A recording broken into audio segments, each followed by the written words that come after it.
Alright, okay, Assalamualaikum and very good morning to all of you. Okay, welcome to all students that taking part for the program study skill with the code UED102. Okay, so this morning I will briefing a little bit about the program today. So my name is Dr. Muhammad Sabudin. So today you guys we're going to learn about a few topic from the study skill. Okay, so today we'll start with the Puan Norha Abdul Hadi. Okay, with the topic getting ready to learn and goal setting. And after that, we'll continue by Dr. Karanisa, library and campus resources and time management. After that, around 10:15 to 10:30 a.m. we'll have break time, and then we'll continue by Dr. Solhan Yahya, okay, with the topic 5, memory, learning and improving concentration. And then Dr. Siti Nolia taking lecture note, and lastly, Dr. Ahmad Suhaib. Okay, let's topic with academic integrity and performance. Okay, hopefully you guys enjoy. Will all be recorded by the all the lecturer. Thank you.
Okay, so we're gonna start with the topic Getting Ready to Learn by Puan Norha Abdul Hadi. Okay.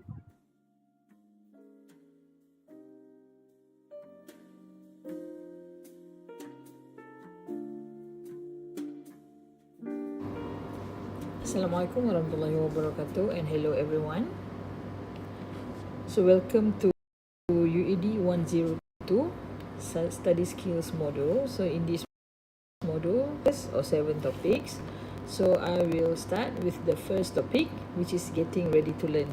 Okay, but first of all, welcome to UITM Cawangan Perlis. Okay, so under this topic contain 3 subtopics, which is first, making the transition from school to university. Okay, so making the move from being in school to university is not an easy task. So there is a need for student or for you to make new friends, find out new things, and make necessary lifestyle adjustments for students to feel at home in the new surrounding. Okay, so sekarang ni kamu berada pada fasa yang baru dalam kehidupan. So sebelum ini kamu berada pada fasa persekolahan. So sekarang ini kamu telah berada pada fasa university. Okay, so perubahan fasa tu sedikit sebanyak mencabarlah. Okay, bagi setengah orang lah. Okay, so kita kena fahamlah konsep sekolah universiti ni berbeza. So contohnya apa yang berbeza? Okay, so gambar ni saya ambil dari Google. So ini contoh yang common lah. So first dia kata dekat sekolah usually mandatory and free. So dekat Malaysia pun alhamdulillah sekolah masih lagi free lah, kecuali yuran-yuran PIBG whatsoever. Manakala di universiti ni bukan lagi free lah. So ada yuran-yuran tertentu. Okay, next, dekat sekolah your time is structured by others. Okay, jadual sekolah padat. Alright, rehat bunyi loceng, balik bunyi loceng macam tu. Tapi dekat universiti dah tak ada loceng. So you have to manage your own times. Alright, okay. Next, parents dekat sekolah, masa fasa sekolah, parents and teachers always remind you of your responsibilities. Okay, bangkit awal, breakfast, tunggu bas, balik sekolah gitu gini, basuh baju, buka baju, apa semua, buat homework, apa semua, pergi tuition. Okay, tapi bila dah masuk university, dah tak ada benda tu. So you have your own responsibilities. So you have to balance your responsibilities and you have to set priorities. Okay, universiti ni macam suatu tempat ada banyak ilmu. Okay, ada yang baik, ada yang kurang baik. So maksudnya di peringkat universiti ni fasa kamu boleh serap apa sahaja ilmu yang kamu nak. Okay, sebab tu saya tulis dekat sini, sebab tu dekat sini dia tulis set priorities. So pilihlah mana yang lebih utama. Okay, so kalau next di peringkat sekolah juga, you go directly from one class to another. Okay, tapi kalau kat universiti ni jadual kita bukan lagi macam kat sekolah lah. Kalau sekolah 7.30 sampai pukul 2.30 tu ada sekian subjek whatever. Okay, tapi dekat universiti dia berbeza. So often have hours between classes lah. So kadang-kadang ada gap sejam, ada gap 2 jam macam tu, dan kadang-kadang akan ada night classes. Okay, so ini adalah yang umum yang kita tahu perbezaan antara sekolah dengan universiti. Okay, so selain pada tu, macam saya kata, kalau sebelum ni kalau kita di sekolah, mungkin ada yang pernah sekolah, ada yang tak pernah keluar daripada negeri. Contohnya dia orang Perlis, dia sekolah pun dekat Perlis. Okey, ataupun sebelum ni dia orang Selangor, dia sekolah pun dekat Selangor. So tiba-tiba dapat universiti dekat Perlis, kejutan budaya, tengok sawah padi. Okey, satu dari sudut yang itu. Yang kedua dari sudut bahasa, lorat. Okey, kejutan budaya main sini, tengok orang Perlis ni cakap sekian-sekian, orang utara ni cakap sekian-sekian, macam tu. So kita kena ambil masa untuk adapt. Alright, untuk adjust kita punya differences dekat sini lah, di peringkat universiti. So dekat universiti ni juga macam-macam program, macam-macam persatuan yang ditawarkan. So boleh pilih mana yang kita rasa sesuai dengan kita lah. Tapi jangan semua kita nak join. Alright, sebab kita kena ingat tujuan utama kita masuk U adalah untuk belajar. Okay, so persatuan apa semua tu sampingan. Alright, penting untuk ada, untuk join, tapi kena, macam dia kata tadi, kena set priorities. Alright. Okay, so next, learning style. Okay, so bila kita masuk U, kita kena tahu kita punya learning style kita yang mana satu. So actually benda ni kalau pernah buat masa di peringkat sekolah lagi, alhamdulillah lah. Okay, tapi bagi siapa yang belum pernah, so kita tengok kita punya learning style. Okay, so secara umumnya ada 3 jenis learning style lah: visual, auditory dan juga kinesthetic. Okay, so apa itu visual? Visual tu orang yang mempunyai learning style dia visual, so selalunya dia kena lihat untuk difaham. Okay, kalau auditory dia kena dengar untuk difaham. Kalau kinesthetic dia kena bereksperimen baru dia faham lah. Okay, so kat sini saya terang lebih panjang lah, nanti boleh baca. Okay, so kalau tengok yang visual learner tu, so information retention is more successful when studying in visual elements such as videos, image and demonstration. Okay, so kamu boleh apply benda ni. Kalau kamu rasa kamu ni orang yang jenis visual, so boleh apply benda ni dalam masa kamu study lah di universiti ni. Alright, so contohnya lecturer ajar topik sekian-sekian. Okay, so kamu rasa macam tak boleh, kurang faham. So kalau kamu rasa kamu yang visual, so kamu boleh Google, buka YouTube, bukalah segala TikTok ke whatever, yang kamu nak kena tengok sendiri video untuk kamu faham. Okay, manakala kalau kamu adalah auditory learner, which is information retention is more successful with audio elements such as lectures, recording and verbalizing lesson. So kamu gunalah kelebihan yang itu untuk belajar. Okay, so last kali kalau kinesthetic learner lah. So kinesthetic learner ni information retention is more successful by trial and error ataupun hands-on activities and problem solving. Okay, so pilihlah yang mana satu kamu punya style yang kamu rasa sesuai dan boleh aplikasikan style itu ketika belajar di universiti. Okay, so itu yang pertama. So yang kedua, learning style ni kita boleh berbeza dengan kawan-kawan kita, tapi perbezaan tu sebenarnya yang membuatkan kita lebih faham sesuatu topik yang disampaikan oleh lecturer. Alright. Okay, so last kali untuk topik 1 ni adalah how to success in university life. Alright, so ada 9 dekat sini. Okay, so yang pertama adalah attend all classes. So ini benda basic. Okay, di sekolah pun sama, attend school. So bila masuk universiti macam itulah, attend all classes. So one of the best ways to be successful in college or university is to attend all classes. Although you will be test on material from the course text, most of the test question will come from lecturer. Okay, ni tak ada masalah. So yang penting hadir kelas. Okay, so kalau di UED102 kita punya syarat kita, kalau tak datang kelas kena tunjuk bukti. Kalau sakit kena ada MC dan sebagainya, MC atau surat. So yang penting kena maklumkan pada lecturer sekiranya tak boleh hadir kelas atas sebab-sebab yang tertentu lah. Alright. So next, become an active learner. So unlike high school, in university you can't learn all of the material just reading over it a couple of times. So you need to write and recite the information to get it long term memory. So kita tak boleh nak, kalau dekat sekolah dulu kita just baca gitu-gitu kan, tapi kat universiti ni kita kena baca, kita kena buat nota. Okay, sebenarnya benda ni lebih kurang lah. Dekat sekolah pun kalau pernah buat benda ni, so continue buat benda yang sama, jadi active learner dekat universiti. Okay, so number 3 is participate in class. So if you feel a bit uncomfortable participating in class, set a goal to either ask or answer one question during each class. Okay, participate in class ni kalau tak faham boleh terus tanya lecturer. Okay, boleh jumpa lecturer, macam sama juga macam kat sekolah. So kalau rasa tak faham, boleh WhatsApp lecturer, cakap free madam or sir free tak sekian-sekian waktu, saya nak jumpa. So nak jumpa boleh tanya soalan. Alright, so tak faham, lecturer ni sebenarnya lagi suka bila student tanya soalan. Okay, tak faham datang jumpa, tak ada masalah. Alright, semua lecturer saya rasa very okay dengan benda tu. Okay, datang jumpa dekat office kalau tak faham. So jangan pendam lama-lama, hujung semester baru nak tanya. Okay, so next, get to know your lecturer. Okay, take a few minutes and stop to talk with your lecturer before and after class during office hour. Ask a question about the material or check on your progress in the course. So if you get to know your instructors, you may feel comfortable asking for help when you need it. Alright, so sama lah macam tadi, get to know your lecturers lah. So boleh datang jumpa lecturer kat bilik. Okay,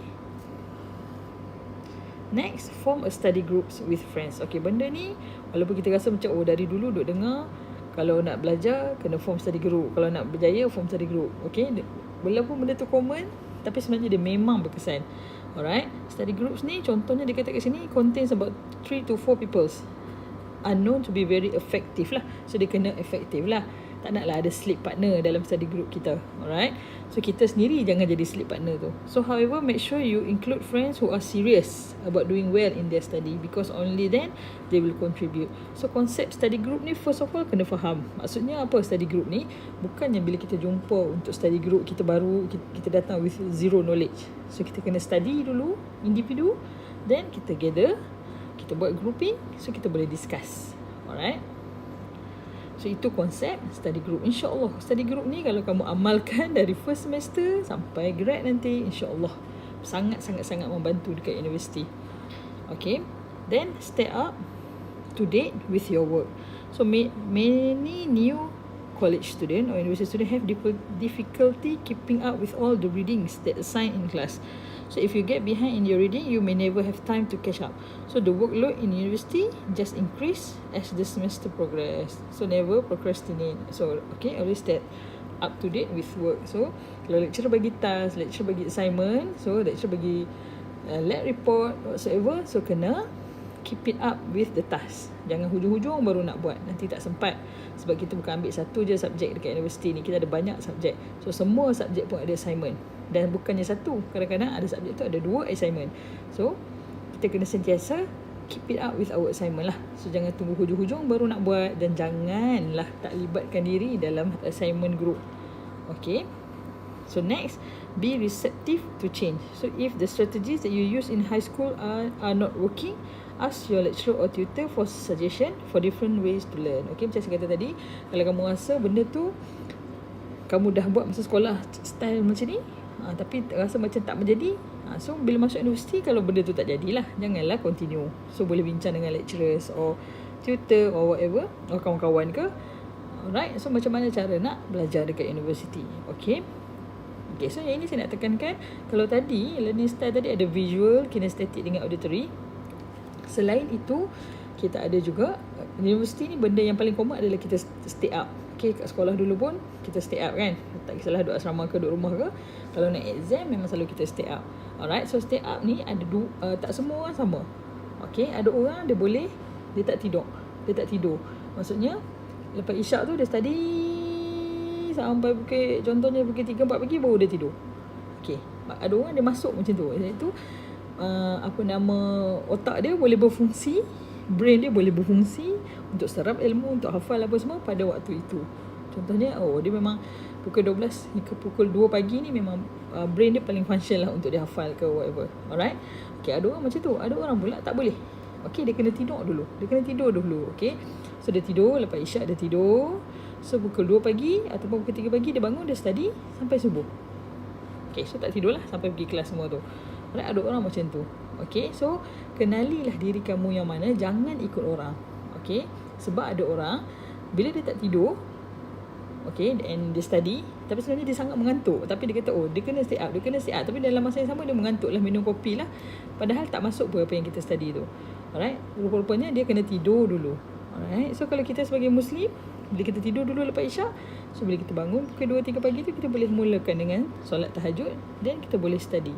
So insyaAllah waktu tu memang brain kita sangat fresh untuk serap segala ilmu yang kita baca. InsyaAllah kalau kita orang yang jenis macam itulah. Okay, so next, work hard this semester. So forget about doing all assignment in the evening. If you are taking 15 credit this semester, you will need a minimum 30 hours to do your work.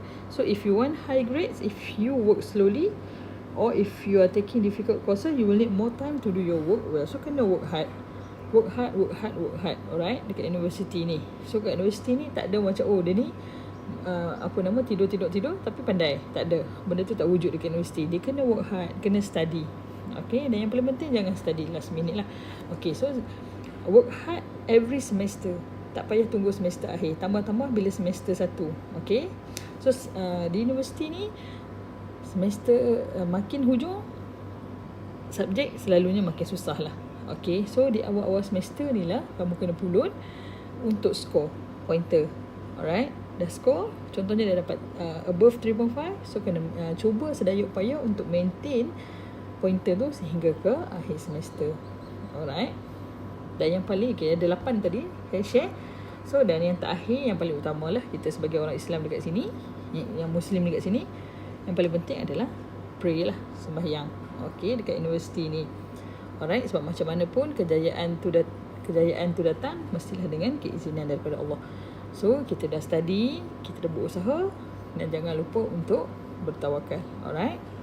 Okay, so itu sahaja untuk topik 1. Okay. Thank you very much.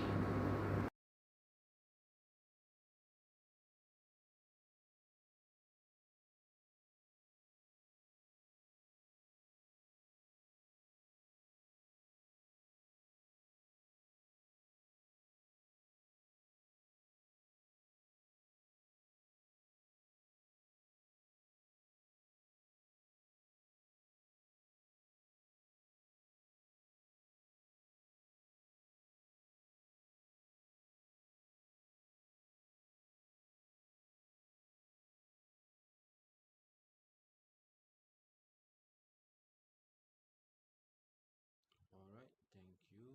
Okay, next kita akan pergi dengan with topic goal setting. Okay, and also by lecture by Puan Norha. Okay, so please invite your friend. All the student must join the to have the viewer for our live streaming today.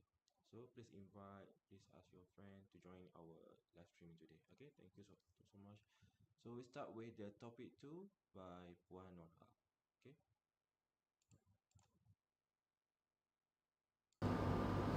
Assalamualaikum warahmatullahi wabarakatuh, and hello everyone. So welcome to topic 2 for UED102, goal setting and learning management system. Okay, so what is goal settings? So goals are at the end to our effort. So in other words, goals are things we want to achieve, or our target. Okay, so goals are important because they can help us to motivate us to do work, to attend classes, and to study for exams. So you can actually improve your academic performance in university by learning how to set your goals that can motivate you to do well and to increase your chances for success. Okay, so before that, you have to know what is your goals. So ada beberapa ciri-ciri dia. So kita kena tahu, kita akan fokus on characteristic of goals. So academic and personal goals, perbezaan dia. So setting goals for new semester and writing effective goal statement. Okay. Alright, so macam manakah ciri-ciri goals yang okay? Alright. So first, goal should be self-chosen. So kamu sendiri yang kena set goal kamu. So tak boleh tiru orang, dan orang pun tak boleh tiru kita, sebab kita tak sama. Alright. Apa yang kita nak capai tak sama dengan apa yang kawan-kawan kita nak capai. So second, goal should be moderately challenging. Okay, so bila kita nak target sesuatu, kita kena pastikan tak adalah mencabar sangat untuk kita target benda tu. So dia moderately challenging supaya dia achievable, kita boleh capai goal tu. So kalau kita target dia yang terlalu mencabar, so kita takut at the end kita tak mampu pun nak capai goal tersebut lah. So sebab tu next, goal kita kena be realistic. Okay, so bercakap pasal realistic, so apa yang, ini pengalaman saya dulu masa di universiti. Okay, so secara common dulu masa kita sekolah, kita selalu sahaja dengar. So contohnya zaman saya dulu, okay, aku nak target UPSR aku 5A, aku nak target PMR aku 9A, aku nak target SPM aku 11A. So very general. Alright. Tapi bila kita masuk U, kita still lagi boleh target benda yang sama. Contohnya, aku nak target semua subjek aku dapat A, tapi benda tu adalah common. Alright. So kalau kita memang boleh capai, maksudnya kita memang boleh target untuk semua dapat A, okay, itu nama dia realistic. Alright. Tapi kalau kita rasa tak semua subjek kita boleh score A, ini yang perkataan realistic tu. So jadi kita kena spesifik kita punya target. So contohnya subjek A ni, okay, subjek fizik contohnya, aku terror fizik. Alright, memang pandai fizik. So memang tahulah akan boleh score fizik ni. So aku punya target dapat A untuk subjek fizik. So okay, So sebab apa? Kita realistik, kita yakin dengan diri kita boleh score fizik. Okay, tapi satu subjek ni, subjek B ni, kita rasa macam lemah sikit lah. Okay, bukan maksud lemah sikit tu kita tak nak usaha, tapi macam saya kata, kita be realistic. So kata rasa aku rasa subjek B ni paling tinggi pun aku rasa aku boleh score A-. Okay, tak ada masalah. So kita target A-. Tapi kalau endingnya tu dapat A tu, alhamdulillah lah. Tapi saya nak cakap dari sudut kita being realistic. Okay, so yang keempat, goals should be measurable. So benda yang boleh kita ukur lah. Alright, so contohnya kalau kita just cakap, okay, semester ni aku nak jadi orang yang berjaya. Okay, itu bukan yang something boleh measure. So measure ni macam tu lah, nak berjaya, nak berapa pointer kita? 3.5, 3.6. So contohnya, kalau kamu target semester ni kamu nak dapat pointer 3.75 contoh. So dah kena list down subjek apa yang kena dapat sekian-sekian grade, subjek apa yang kena dapat sekian-sekian grade. Okay, tak apa. Dia walaupun orang kata, walaupun kita selalu dengar kena dapat 4 flat. Betul. Tapi kalau kita being realistic, being measurable, so kita tahu diri kita rasa rasanya aku tak boleh nak capai 4 flat semester ni, aku boleh capai 3.75 je. Okay, tak apa. Tulis kita punya goal dan spesifikkan dia. So yang next tu should be specific. So kalau 7.5, okay, subjek apa yang aku kena dapat A. Alright, so tak payah macam tu. Okay, so contohnya, okay, subjek 1, subjek 2 ni aku kena dapat A, subjek 3 ni aku rasa paling tinggi aku boleh P pun A-. Macam tu. So kita kena spesifik dengan kita punya goal. Alright, so nombor 6, goal should be finite. Alright, finite tu maksudnya apa? Maksudnya dia ada limit lah. So janganlah over bila kita buat goals. Alright, dan last sekali, goal should be positive. So apa maksud positif? Positif macam tadi lah. Okay, contohnya kita target 3.75 untuk semester ini. So kita kena positif.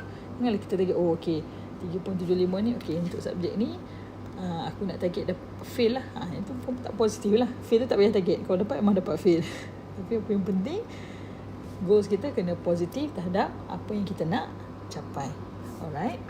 Okay, so yang saya nak tekankan dekat sini adalah academic and personal goals. So bila kita masuk universiti, so kita akan ada 2 goals lah yang umum lah, iaitu goal dalam akademik, goal dalam personal. So contohnya yang akademik macam tadi lah, semester ni aku nak score 3.8, 3.9 ataupun 4 flat. Alright, itu academics. So jadi bila kita dah setting macam tu, so apa yang perlu kita buat untuk capai kita punya goal lah. Okay, contohnya kalau subjek A ni aku nak target aku dapat subjek first ni aku nak target aku dapat A. So apa perlu kita buat? So kita kena score test, kita kena buat semua assignment kena dapat at least 80% and above, macam tu. So final pun kena score untuk kita target dapat A. Alright, so untuk yang kita target A-, contohnya bukan yang kita nak kurangkan usaha kita. Sama juga usaha kita macam kita nak target A, tapi kita being realistic. Kita tahu dah kita usaha macam mana pun, kita rasa subjek ni kita boleh dapat A- je, tak apa, all up dekat usaha. Sebab kalau dapat A, alhamdulillah. Kalau dapat A-, at least achieve our target. Alright, so itu untuk akademik. So selain tu, apa lagi perlu kita buat untuk kita capai kita punya academic goals tu? So contohnya kita nak jumpa senior, nak minta soalan pasir dekat senior. Soalan pasir boleh ambil dekat library. Nak minta nota dekat senior, nak belajar dengan kawan, nak form study groups. Itu contoh apa yang boleh kita buat untuk kita capai goals kita dalam akademik. So kalau personal goal pula berbeza.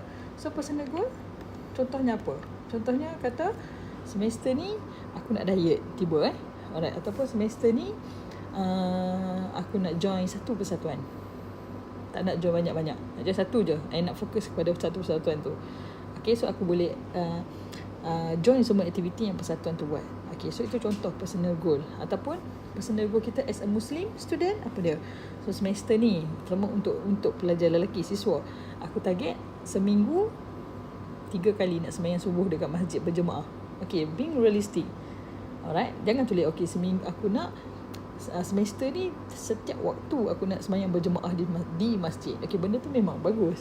Okay, tapi being realistic, mampu ke tak mampu?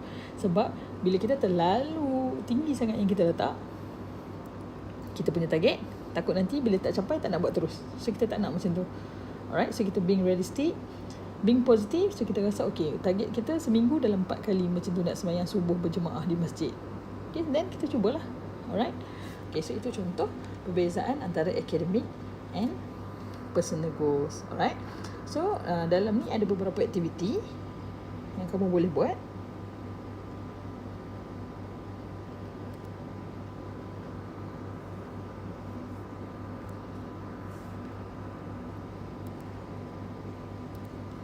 Okay. So kamu boleh tengoklah aktiviti dekat sini lah. Alright. So kamu boleh buat goal ni. Ada goal setter, ada my goals for month, and ada the best year goals untuk tahun ni. Apa kamu punya cik dan habis pun tahun 2023. So boleh buat target untuk 2024. Okay. Okay. So next, yang terakhir untuk topik ni adalah learning management system, ataupun nama lama dia adalah Island. Okay. Nama baru dia adalah UFuture. UFuture ni adalah satu sistem yang UiTM develop untuk student guna dan juga lecturer guna. Untuk connect lah antara lecturer dengan student lah.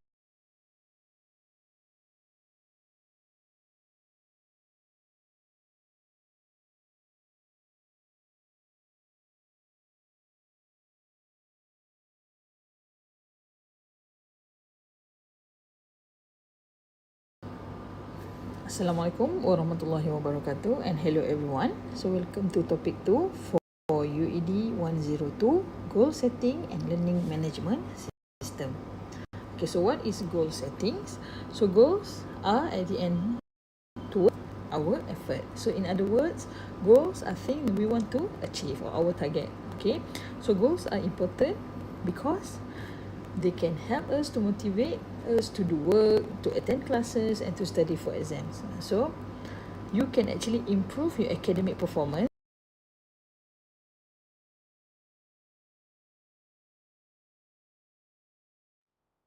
Okay, we're having the technical problem. Okay, so please wait.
Assalamualaikum warahmatullahi wabarakatuh, and hello everyone. So welcome to topic 2 for UED102, goal setting and learning management system. Okay, so what is goal settings? So goals are at the end toward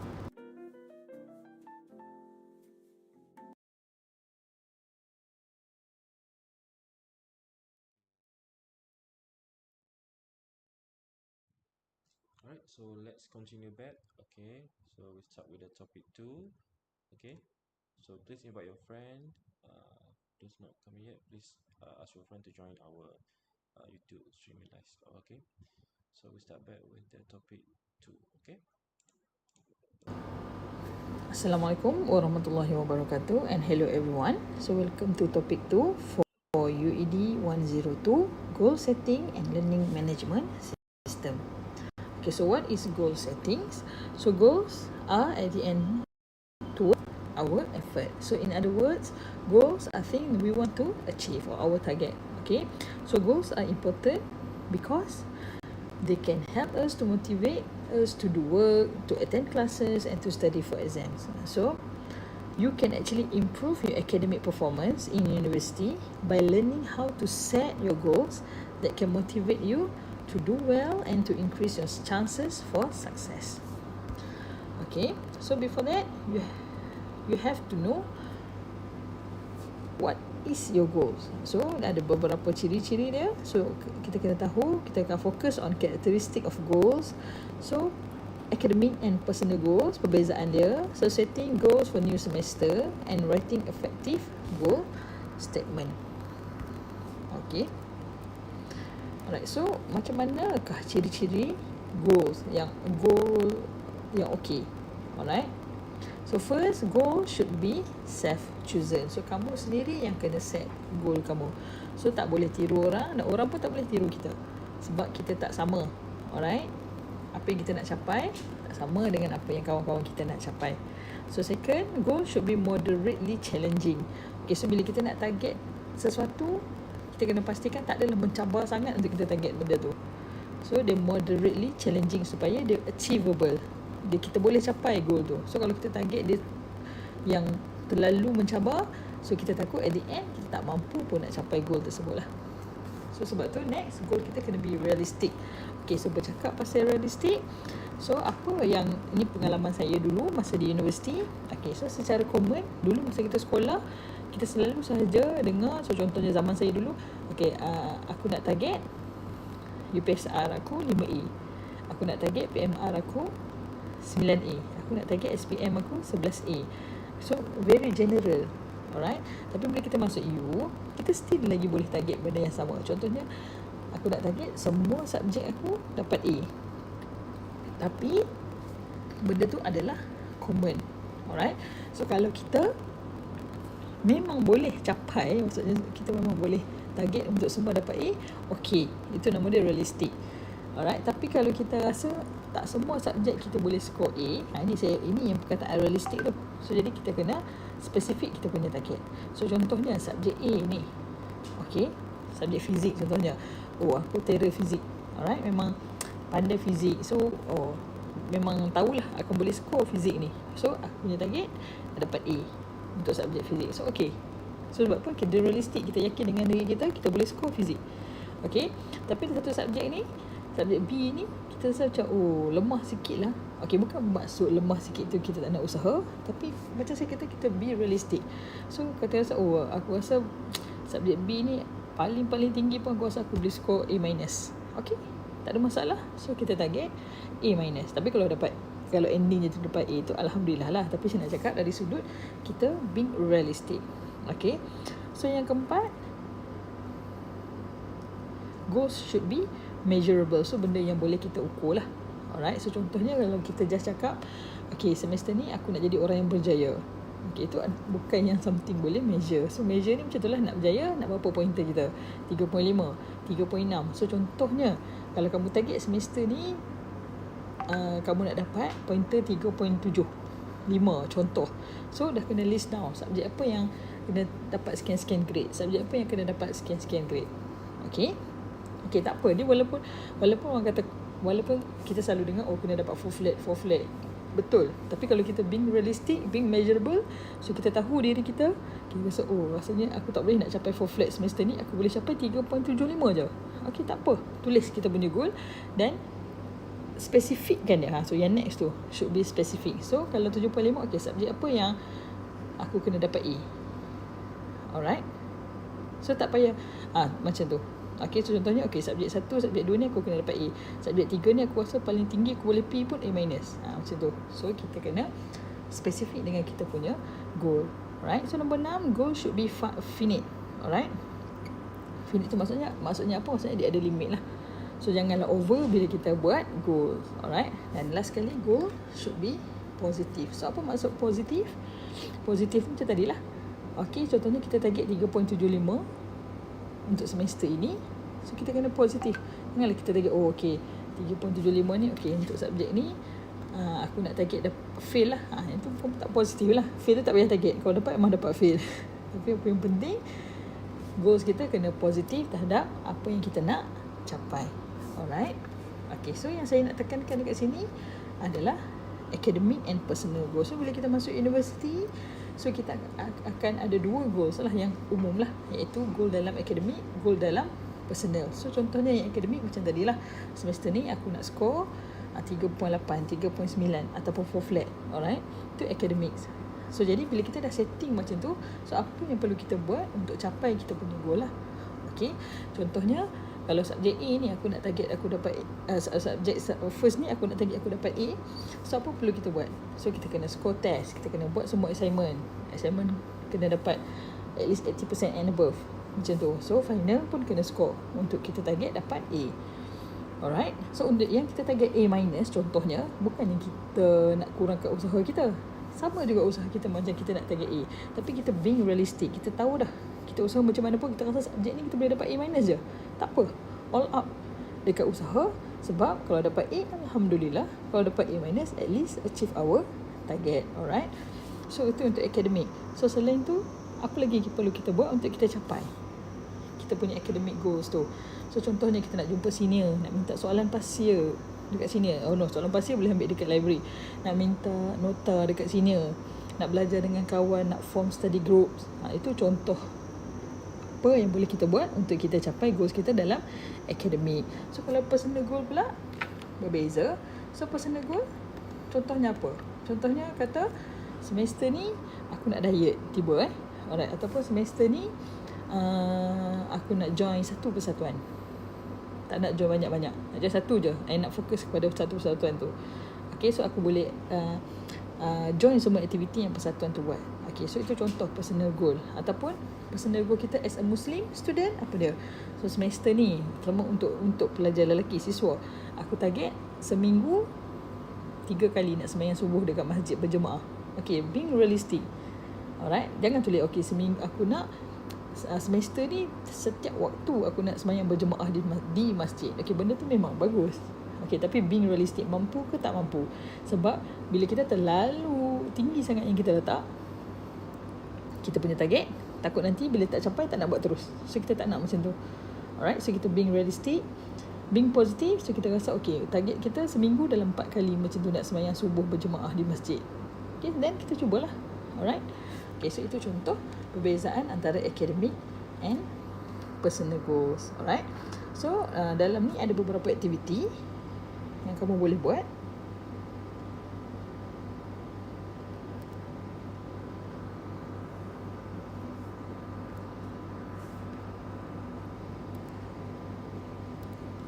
Okay, so kamu boleh tengoklah aktiviti dekat sini lah.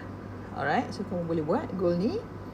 Ada goal setter, ada my goals for month, and ada the best year goals untuk tahun ni, apa kamu punya achieve. Dan habis pun tahun 2023, so boleh buat target untuk 2024. Okay, so next, yang terakhir untuk topik ni adalah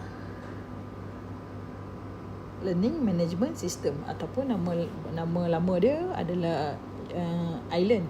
Okay, nama baru dia adalah UFuture. UFuture ni adalah satu sistem yang UiTM develop untuk student guna dan juga lecturer guna. Untuk connect lah antara lecturer dengan student lah. Okay, so saya share video macam mana cara nak guna UFuture. In this video, I will show you how to access to course content. Log in to UFuture, click My Courses, select the course that you would like to access the content. There are 4 ways students can access to course content. First, under course content, student can access to the materials uploaded by other lecturers in that course. You can select on their folder and you're able to see the content shared by the lecturers. Any content that is available under course content can be accessible by all the students that registered for the course. If you want to access to materials uploaded by group lecturer, you can select group. Under the group, you will be able to see group content. Click on group content. This will be where your class lecturer will be uploading the materials. Other than that, you can also access to the materials under learning activities. Click at learning activities.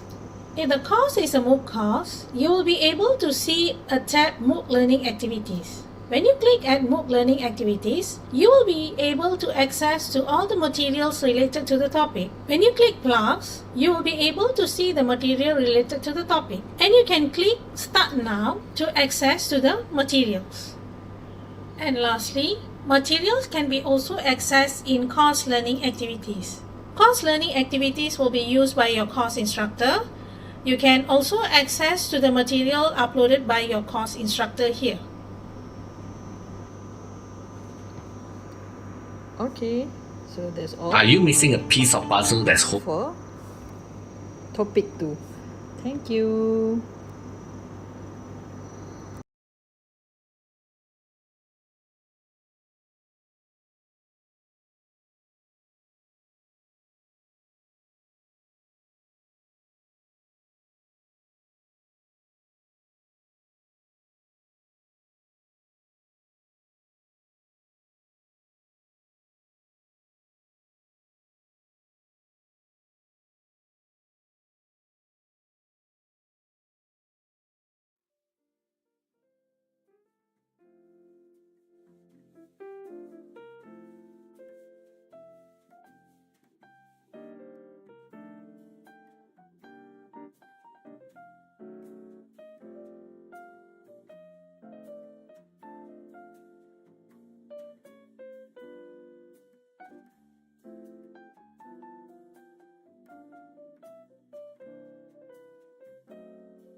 Okay, so we're going to start our topic 3 at 9:30 by Dr. Karunisa Ahmad Kamil with the topic Library Campus Resources. Okay, alright.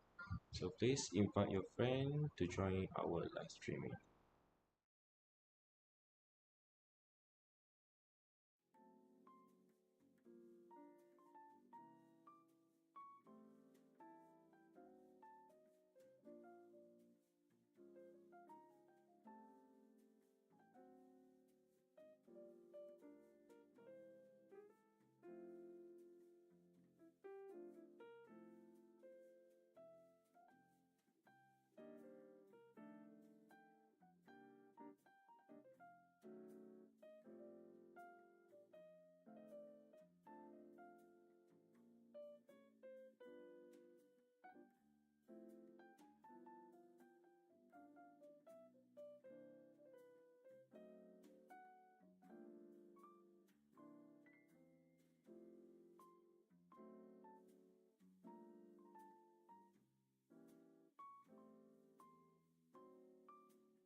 Okay, hi dear students. So my name is Dr. Kanusa Ahmad Kamel, and today I will share with you our third topic for UED 102, which is on time management and organizational skill. So kita nak tengok apa yang kita nak tengok dalam this chapter, this topic is macam mana kita nak manage masa kita yang limited ni, okay, sebaik mungkin. Dan dengan cara kita kena organize masa kita. So kita kena ada satu skill, organizational skill. Macam mana kita nak organize what is important, what is less important, and so on. So that we can manage our time most efficient and effective way. Okay.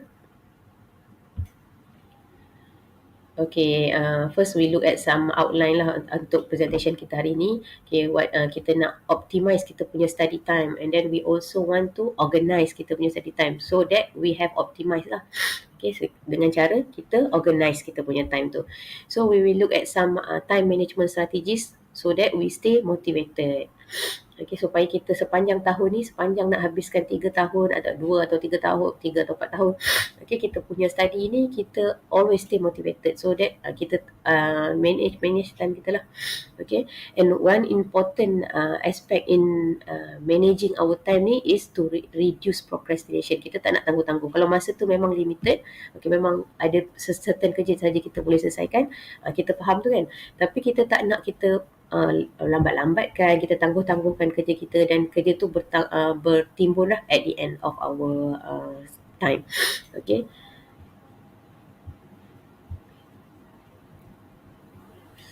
Okay, optimizing time. Okay, let me share with you some quote, okay, in related to time management lah.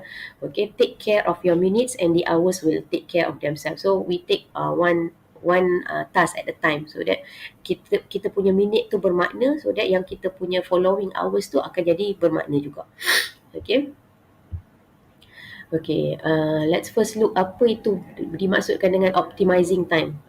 Time kita tu fully optimized, maksudnya kita we divide our time in the most efficient and effective way between all your obligations and responsibilities. Okay, as a student, and also this is also a reminder for me as a lecturer. Okay, kita ada many obligations and responsibilities. For example, for you student, you have many assignment. Okay, ada banyak subject, ada banyak assignment. So selain daripada tu, you all ada juga co-curriculum punya tugasan, persatuan, and then ada juga tanggungjawab sosial, and then ada juga untuk pembangunan diri, and so on. Okay, so we have a lot of obligations and responsibilities termasuk untuk keluarga, and so on, masyarakat, and so on. So kenapa kita nak optimize time kita? Time kita may be limited, tapi we have to optimize to use it in most efficient and effective way, so that bila kita optimize time kita tu, kita reduce kita punya stress. Tak adalah kita stress banyaknya kerja dalam masa yang singkat. That's important, reduce stress. And we want to less wasted time. Ada masa kita just berangan je, itu pun sebenarnya penting, ada kepentingan dia juga, tapi kita tak naklah terlalu banyak membazir masa. Kita tengok cerita Korea sepanjang masa, and so on. Tak nak lah macam tu kan. So kita nak less wasted time, kita nak guna efficiently, okay, masa yang ada ni. So so that kalau kita guna optimizing our time ni, kita akan complete more tasks with less time. Macam tu lah. So kita kena kerja effectively. Okay, so that kita ada personal growth.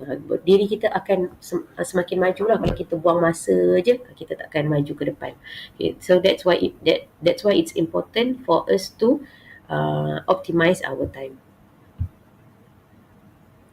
Okay, next related to organising time. Okay, first, kenapa pentingnya organize time ni? So that for every minute spent on organising, an hour is earned. Ada kata-kata, ni lah quote kata macam tu.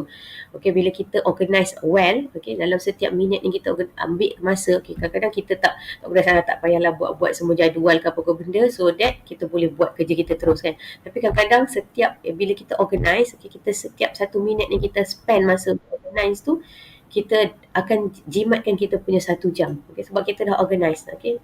That's why organising time is very important. Okay, kenapa kita nak become an organised student? So that kita can keep on schedule. Tak ada, bila kita tak organize, ada masa mungkin kita boleh lupa, itu dah sampai deadline. Ini pun as a reminder to myself juga. Okay, kita so that kita tahu mana yang perlu kita capai dulu, mana yang kita perlu siapkan dulu and so on. So itu pentingnya organize. And we want to reduce stress by a feeling of lack of control over your work. Kalau kita tak ada organize, kita tak nampak apa yang patut kita selesaikan dulu, apa yang patut kita selesaikan kemudian, okay, kita akan jadi macam overwhelmed. Kita jadi overwhelmed. Jadi kita ada rasa macam tak ada kontrol masa, tak cukup and so on. So kita jadi stress and so on. And then complete work with less pressure and fulfill your true potential. Kita less pressure. Bila kita organize, kita less pressure. Sebab apa? Sebab kita tahu tak apa, yang belum masanya tu kita tinggalkan dulu, tapi kita tahu kita ada masa lain untuk selesaikan yang tu, sebab kita dah organize dah masa kita kan. So kita work with each task tu with less pressure, so that setiap kerja yang kita buat tu kita boleh full potential. Ada kalau kita distracted by other job, kita cepat-cepat buat, kita buat macam cincai-cincai, so that kita nak go to another job, another work ataupun another obligation, so that kita tak fulfill kita punya true ataupun the best potential kita lah. Okay, so selain daripada tu, penting juga organize ni, so that we can build confidence about our ability to cope. Okay, bila kita dah capai semua kerja-kerja kita, dah selesaikan semua kerja, kita rasa hebatnya kita boleh kita boleh hadapi, walaupun benda tu macam-macam, ada banyak-banyak, tapi kita boleh tu. Jadi kita tak adalah masalah mental ke, kita boleh ada confidence. Okay. Okay, in achieving those optimizing time, okay, optimized time and juga organized time tu, ada time management strategies to stay motivated. Kadang-kadang kita dah penat, macam tu kita dah tak motivated. Okay, jadi macam mana kita nak manage kita punya time to stay motivated? Ada there are 5 strategies here lah. Ada macam-macam strategi, ada macam-macam cara untuk kita develop untuk manage kita punya time. But here I share 5 strategies to develop a successful system of study. Kita kena ada use a weekly schedule. Kita kena ada jadual mingguan. Dalam minggu ni apa yang kita nak capai, apa yang kita nak buat, apa yang penting, apa yang kurang penting and so on. Then use a daily planner. Daily planner ni in more detail dalam masa 1 hari. Saya pun ada di bilik saya ni pun ada. Saya memang akan tulis setiap hari Isnin, saya akan masuk bilik dan akan tulis dalam minggu ni apa yang saya ada, dan saya tulis tarikh dia, bila tarikh deadline dia. Jadi setiap hari saya mula-mula masuk bilik, saya dah nampak dah, ada yang ni tak siap lagi, yang ni tak siap lagi. Kita mula susah hati lah, tapi at least kita nampak apa yang kena mula kita buat, macam so on. Okay, and then kita pun boleh guna semester kalender. Kita tahu dalam satu semester ni bila kita punya cuti, for example, bila kita punya exam, so that kita tahulah which one to prioritize and so on. And then kita juga perlu balance academic with social and personal demand. Janganlah kita always look at social and personal demand je. Aku kena buat ni untuk ni, kena join persatuan ni, kena main bola tiap-tiap petang. Memang boleh, memang patut kita kena ada balance, tapi kita kena both, okay, academic and also social and personal demands. And then very important is to avoid procrastination. Apa yang kena selesaikan waktu tu, kita selesaikan waktu tu. Bila kita tak selesaikan, kita akan ambil masa the next punya task pula kan. Okay, so that's not good.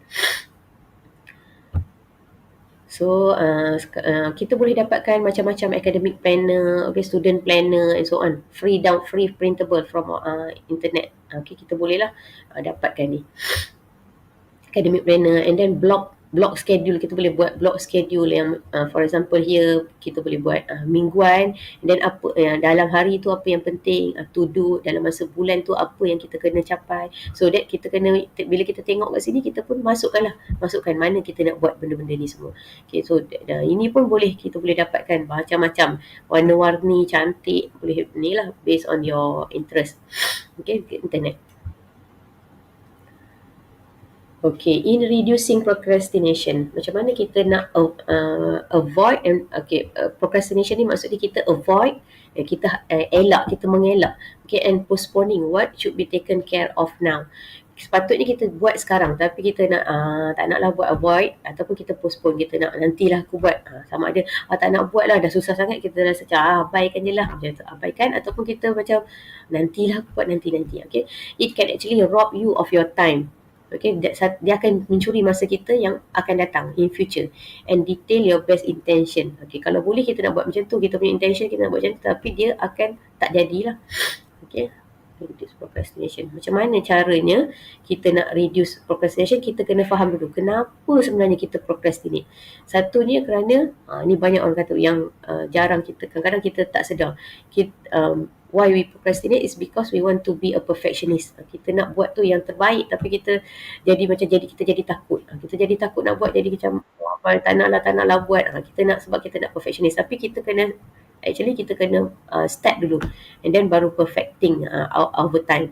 And then another reason why people procrastinate is to avoid failure. Kita takut gagal, jadi kita avoid je lah, kita elakkan, which is akan menjadi a bigger failure. And then kita juga ada juga kita nak avoid success. Kadang-kadang takut pula dengan kejayaan. Nanti kalau takut kejayaan, takut dengan harapan orang lain, takut dengan pandangan orang, macam tu, avoid success.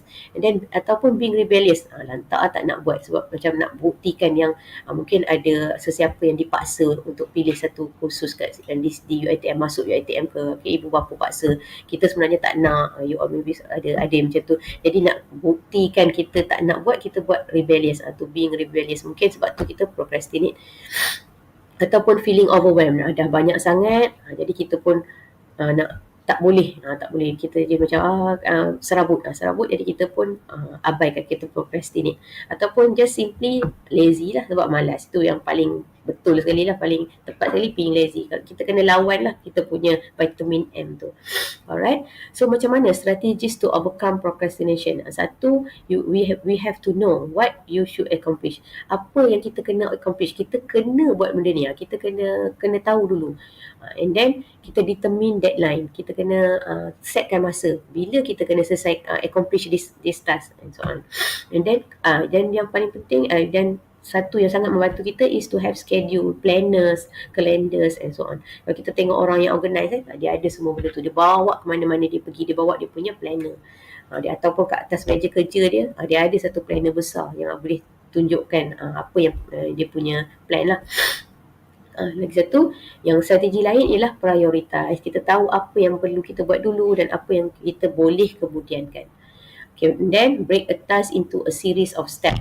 Kalau satu kerja tu kita rasa macam terlalu banyak, okay, kita buat satu ni, kita selesaikan satu ni, and then nanti kita akan selesaikan satu lagi, nanti kita akan, tapi kita kena buat so that kalau series of steps maksudnya kerja tu kecil-kecil, bila kecil kita tak rasa beban, okay, so that kita akan buat lah. Okay, so and that next strategy is to do the unpleasant task first, yang buat yang tak best dulu, sebab nanti kita akan looking forward untuk buat yang lebih baik, lebih best lah untuk dibuat, lebih seronok untuk dibuat. Okay, jadi kita selesaikan dulu yang tak berapa nak disukai lah. And then establish rewards for completion, especially for this unpleasant task ni. Okay, kita kata tak apalah, aku buat ni, nanti aku boleh pergi makan yang mahal sikit contohnya lah, kalau tak ada halangan kan.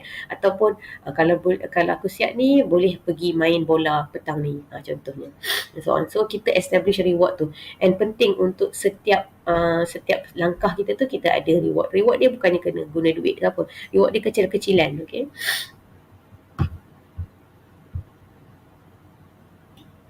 Okay, so before I end this sharing, okay, let me share with you some quotes lah related to procrastination. Okay, take the first step in faith. Dengan penuh keyakinan lah kita take the first step. You don't have to see the whole staircase. Tak perlu pun kita nampak, bila kita nak naik tangga tu, tak perlu pun kita nampak hujung tu kat mana. Okay, dia akan membantu, tapi kalau kita take je, pergi je dulu, take the first step, InsyaAllah kita akan sampai. Macam mana pun lambat atau ni pun, kita akan sampai. And then secondly, stop being afraid of what could go wrong and start getting excited about what could go right. And finally, the best time to start was yesterday. Yang sebaik mungkin, yang secepat mungkin lah. So the next best time is now. Kalau kita tak buat semalam, kita buatlah sekarang. Alright, so that is some code to be shared with you all.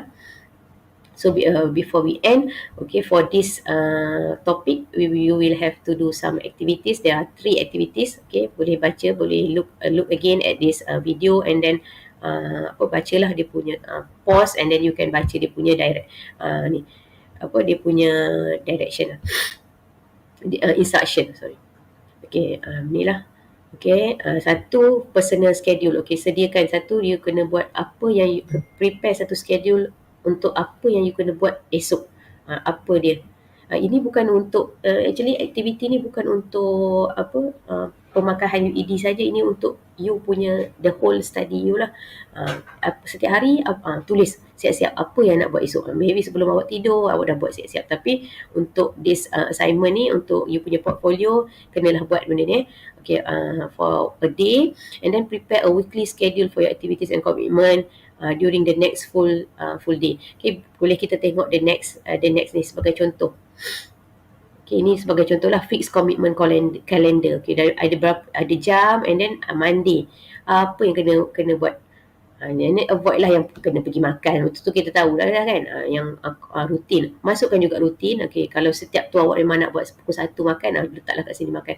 And then apa yang kerja yang you boleh buat dalam masa ni. And you will be surprised that how many tasks that you can complete. Mungkin you boleh lompong-lompong kan, tapi kalau sebenarnya masa kita memang akan penuh lah sentiasa ni. Then bila kita dah selesai, katakanlah selesai minggu, kita boleh macam review balik, banyak tak kita buang masa and so on. So that's why it's important to have this jadual, this schedule. And then your second task will be designating priorities. Okay, untuk ni awak boleh tengok dulu priorities, dia contoh-contoh kerja dia. Jadi ini jawapan, dah siap-siap ada jawapan.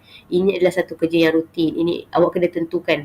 Awak tentukan, and then check lah dengan jawapan dia ni, sama ada betul atau tak. Tapi untuk assignment, awak kena buat ni, job task analysis. Tulis apa awak punya task sendiri, and then awak sendiri tentukan dia punya importance and dia punya frequency scale. Sama ada every week dia punya task tu memang every month ke awak kena buat, every few days ke, tu frequency. And then dia punya importance, sama ada dia somewhat important, very important. Kalau assignment contohnya, dia very important. Ataupun kalau awak tulis task description ni untuk persatuan, mungkin awak boleh buat important. Soalan lah, ikut depend on your own punya pandangan. And finally, the third activity is on time management tips. Okay, ini ada satu tips yang dia share. Okay, macam mana kita nak manage our time. Awak boleh tengok slowly. And then, this is what you have to do. Okay, prioritize task list. Okay, daripada awak punya task-task tu, which is the high priority, letakkan dia punya due date. And then medium priority, bila dia punya date. Mana yang lebih penting, ataupun probably yang mana yang paling cepat. Mungkin ni dalam masa sebulan, setahun, ataupun satu semester. Satu semester, apa yang due date yang kena selesaikan. Okay, selesaikan assignment, case study, buat quiz and so on. Okay, and then tulislah dia punya due date. It can be monthly, it can be weekly and so on. Okay, so that's all for this third topic. Thank you for your attention, and do not hesitate to ask any question. You can ask me or any other lecturer. Okay, with that, I thank you.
Okay, so thank you, Dr. Karunisa. Okay, so we will continue back with Dr. Karunisa with the topic time management and organization skill. Okay, so please enjoy.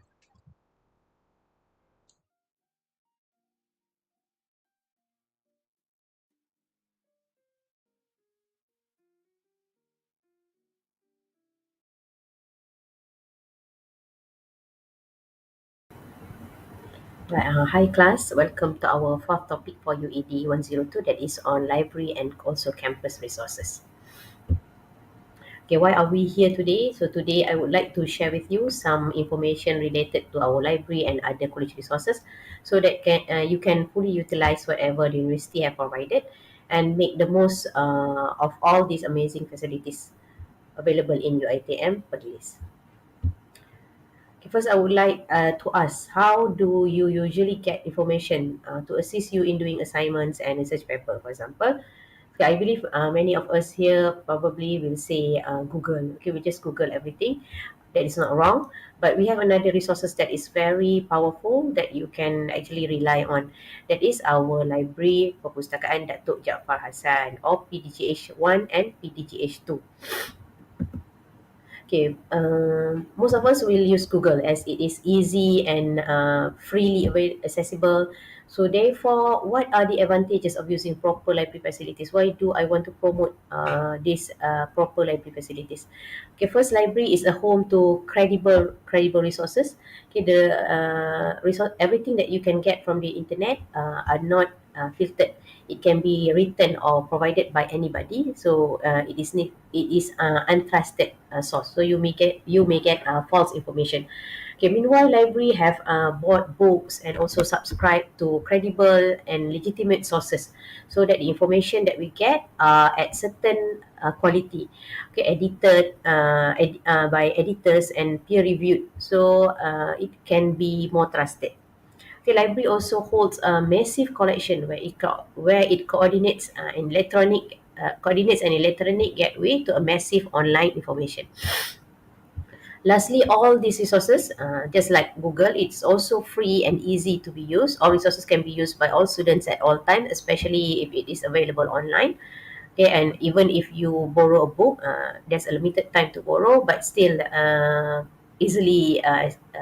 easily to be get. All right. A little bit on the history of library establishment in the UiTM Place to share with you how important is library to UiTM Place. The library was established at the same time when UiTM was established. Once there's a UiTM in Kanga, last time it was in Kanga. So library was also there. Okay, so in the year 2016, okay, there's a lot of changes over time, and in the year 2016, UiTM Police already have two libraries equipped with modern and up-to-date facilities, especially the PDGH2. All right. Okay, so this is PDGH1 and PDGH2. Since you are now in week 4 or 5th week here in UiTM Paris, I really hope that you have been to our PDGH, any one of these, PDGH1 and PDGH2. If you haven't, PDGH2 is located just next to our administrative building with this nice and modern looking entrance. Okay, and PDGH1 located just behind PDGH2. It's quite very near your the bilik kuliah and so on. Alright, so next, this is PDGH opening hours for both libraries. You have to check from time to time because there will be some changes, especially during study and exam week. So, but usually the library is open from 8:30 a.m. to 4:45 p.m. from Monday to Friday. Okay, but they also have bilik 16 jam, 16 jam dibuka. That is open say from 8 a.m. to 10 p.m. from Monday to Friday. Okay, so you have kalau you ada assignment that you want to do during night time, so you can still access this bilik 16 jam. Okay, that have longer opening hours. But they are closed on weekends and also public holidays.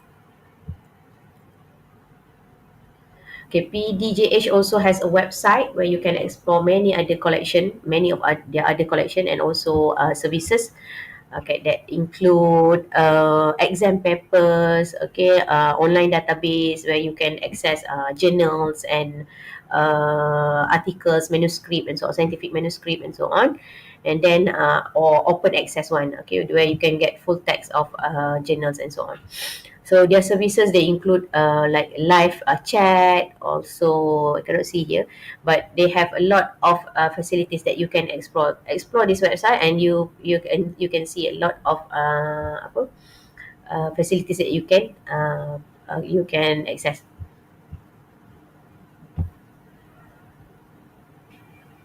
Okay, so if you can see here, their collection is like millions of collection, 2 million something. Okay, and it is increasing every year. So, and they also have exam papers, 85,000. Okay, if you check your subject, okay, you can see that your probably latest, maybe 4 or 5 years, previous 4 or 5 years exam papers are available in the library.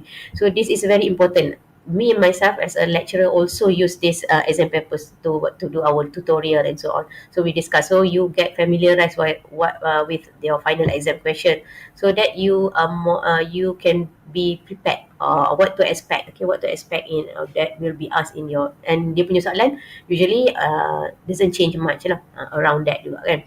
So it's very important for you to check out this one, exam papers. And then they have institutional or repository, so ada journal and so on. Open access punya ni lah, maksudnya you can boleh access dia punya full text and so on. And so on lah, ada macam-macam lagi yang you can explore from their website. Okay, ada live chat, ada, you can also pay fine kalau lambat hantar buku, semua online. Okay, semuanya available. Library collection and library services. Dekat sini ada macam-macam services. Okay, ada consult, you can if you want to do research, for example, there's a lot of courses available yang you boleh, in fact you can actually propose kalau you want to do a courses, okay, on EndNote for example. Okay, and you can propose to the librarian, boleh tak nak buat for this group of student that you want to do this, ni memang ada macam tu. So ada banyak lagi resources that you can ni lah, can see from here.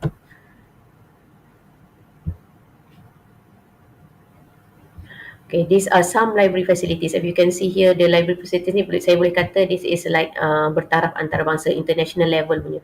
It's all modern. Okay, kalau kita pergi tu memang selesa. It's very comfortable to work in the computer lab, open spaces, and then you can also use some area for study group, so that bukanlah sentiasa senyap. Okay, maksudnya boleh berbincang. Ada perbincangan, ada bahagian study group, the garden. Okay, and then they also have an area for meeting and presentation. So you have to book, you have to ask the librarian. You can ask the librarian so that you know when it is available.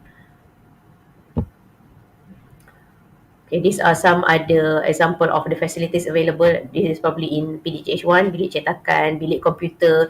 Although it looks a bit lama sikit daripada PDCH2, but it's still, ni tengoklah dia punya skrin komputer ni semua yang moden, yang baru.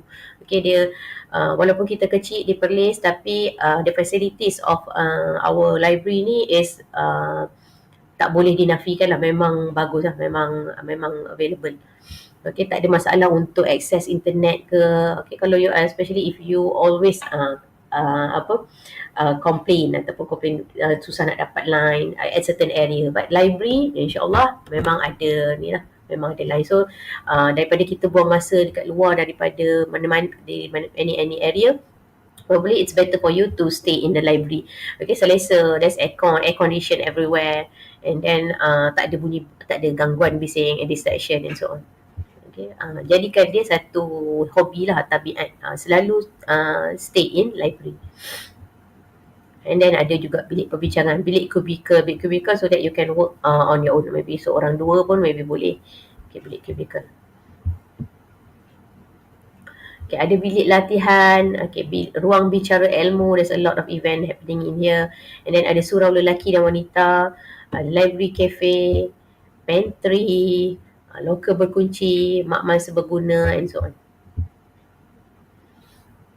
Okay, so this is the garden where you can actually make noise lah. Okay, bukan bising sangat lah kan. So bilik 16 hours, bilik seminar, bilik komputer and so on. Okay, selain daripada like physical facilities, okay, library also provide reference management software such as EndNote and Mendeley. Not only reference management software but also statistical software like SPSS. So that you can actually download this. They also provide some training if you want to know how to use EndNote. Ini sangat berguna untuk especially if you are doing your FYP ataupun untuk diploma maybe mini project kalau biology student, okay, they have to do a biology project at the end of the year. So this is how you ataupun you all nak buat you punya lab report, you kena ada reference management. Okay, so if you can use this EndNote atau Mendeley, you can actually access journal pun starting from Mendeley. So instead of using pirate software, okay, that you can get outside, okay, tapi dia akan ada limitation. So you can actually get, kenapa nak ambil pirate when you can actually get this original version, okay, from the library. Okay, kalau tak tahu, just pergi jumpa librarian and then ask where can I get this one. Okay, and they have they help many courses related to this, how to use EndNote, how to use Mendeley and so on, and attend. Okay, make sure you attend. Okay, they also PDJH also very active on social media. So dia ada Facebook page, Instagram, ada Twitter, ada Telegram, ada Blogspot pun ada. Yang tak ada mungkin TikTok tak ada lagi. Okay, tapi basically and they are active. Okay, dia ada, memang ada selalu update lah. Memang ada there's a officer that take care of this social media. So you can actually live chat here. Okay, boleh tanya soalan ataupun ni everyday. Okay. Okay, that is on library. So here now we are going into campus facilities. Campus resources, okay, kenapa kita nak provide campus resources ni? Is to provide student with a comprehensive list of features and facilities. Nak make sure student cater students' learning needs and comfort during their years in UiTM. So that there is no alasan lah, tak ada alasan kenapa kita tak boleh score ni. Sebab all facilities are available to you. Okay, to create environment that is conducive, sesuai untuk you punya study, conducive for learning and development ataupun academic development to complement the academic program. Okay, what are these resources? Can be academic resources that includes library, information technology, IT and so on. Boleh dapat Wi-Fi, computing, registrar and so on. The other facilities include housing, dining and transportation resources, buses, dining places, ada cafe, tak perlu pergi keluar, okay, semuanya ada di dalam UiTM. Student organisation resources, extracurricular, leisure activity. Student organisation resources pun ada, kelab-kelab, persatuan, semua available. Janganlah kata di UiTM Perlis tak best sebab dia tak ada. Tapi actually UiTM Perlis ni sama je dengan UiTM Shah Alam. Ada apa-apa yang you minat. For example, if you are interested in music, you can actually join brass band for example, ataupun kalau minat dalam sukan, kelab-kelab sukan and so on. Semuanya adalah kelab-kelab bahasa and so on. Okay, this is a virtual campus tour that you can watch. There's actually a lot, but this one, other than you can see a lot of many facilities available in UiTM Perlis, you can also see achievement atau accomplishment of previous students.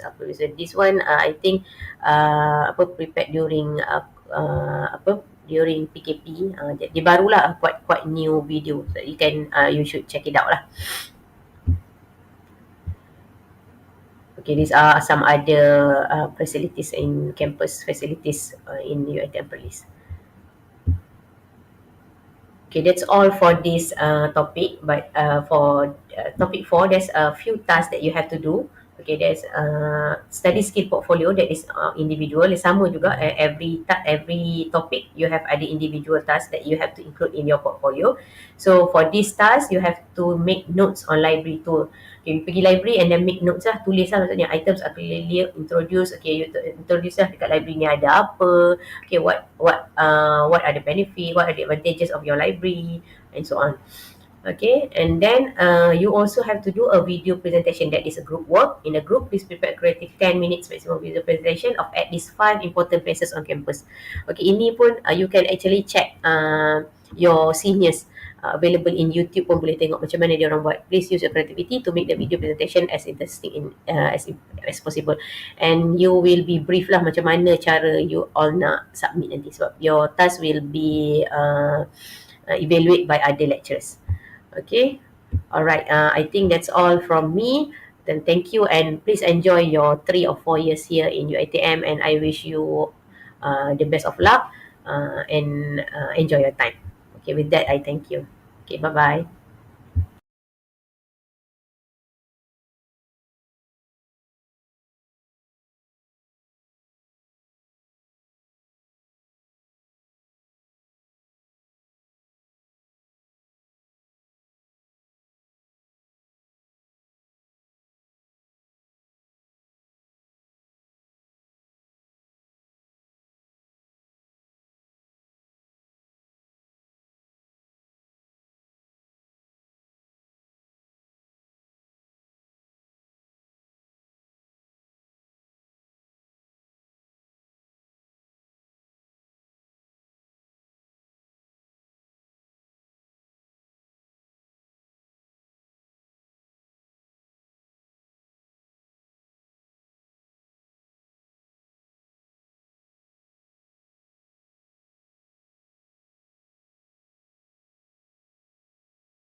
Okay, so thank you, Dr. Khairunisa. Okay, for the topic time management and organization skill. So we will going to break after this around 10:15 to 10:30, and we'll continue by Dr. Sohan. Okay, with the topic memory, learning, and improving concentration. Okay, so we'll see you after this.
Alright, okay, Assalamualaikum.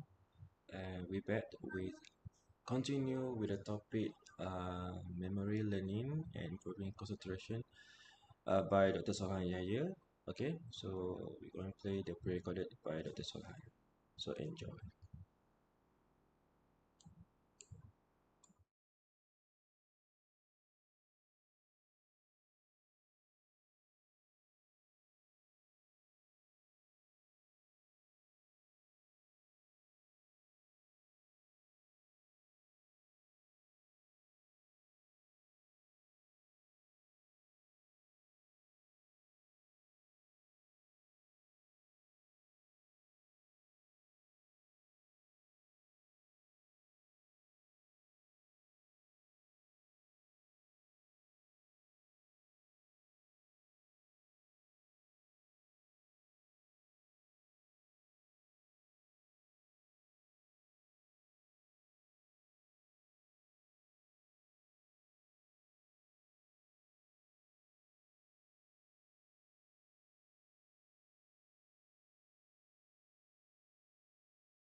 Assalamualaikum and good day everyone. So now it is time for you to listen to the next UED 102 chapters, which is in chapter 5 with the title Memory, Learning and Improving Concentration. So in order for you to understand the study skill to improve your memory and concentration or focus, several aspects that you must take into account, such as you must know what is the memory process, what is the memory strategies, understanding the concentration, strategies for improving concentration, and also an explanation about the reading or a study system, which is the strategies to improve your concentration. And first of all, so what is the memory? Actually, it is an ability of a brain by which the data or information is encoded, stored, and retrieved when needed. It is the retention of information over time for the purpose of influencing future action. So, learning is the process of acquiring a new understanding, knowledge, behavior, skills, values, attitudes, and also preference. And learning is the ability to learn is possessed by human, animal, and some machines.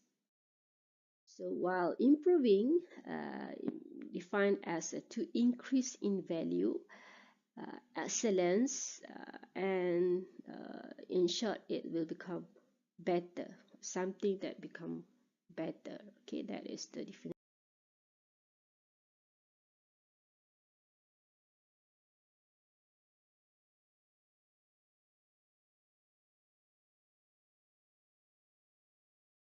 So while improving, defined as to increase in value, excellence, and in short, it will become better, something that become better. Okay, that is the definition of the improving, while the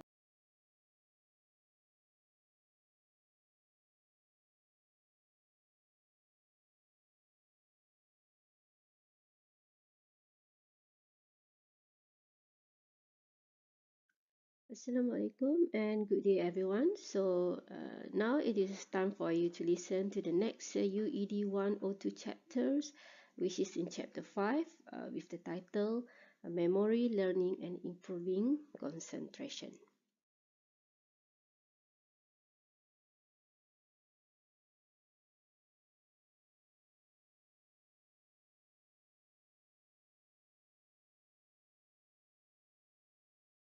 So in order for you to understand the study skill to improve your memory and concentration or a focus, several aspects that you must take into account, such as you must know what is the memory process, what is the memory strategies, understanding the concentration, strategies for improving concentration, and also an explanation about the reading or a study system, which is the strategies to improve your concentration.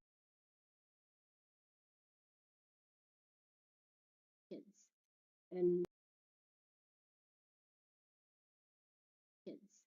And first of all, so what is the memory? Actually, it is an ability of a brain by which the data or information is encoded, stored, and retrieved when needed. It is the retention of information over time for the purpose of influencing future action.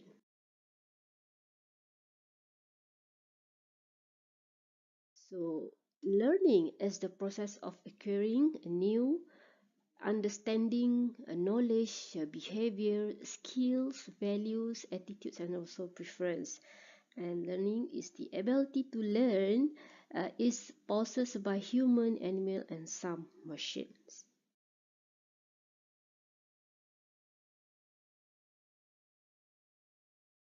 So while improving, define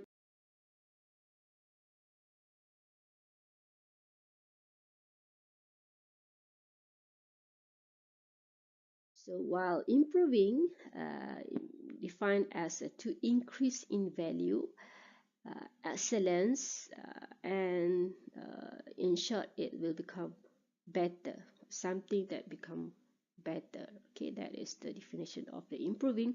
While the concentration is the ability to give your attention or thought to a single object or activity. Understanding memory process. So what is memory? Actually, the retention of information over time, or the mind stores and remember information, which include a mental processes and also cognition. It's just like a computer software. What is brain? The brain is the organ like a computer hardware. Okay, this is just analogy. Okay, analogy. Memory of the human is just like a software in a computer, while a brain, okay, in a human is just like a computer hardware.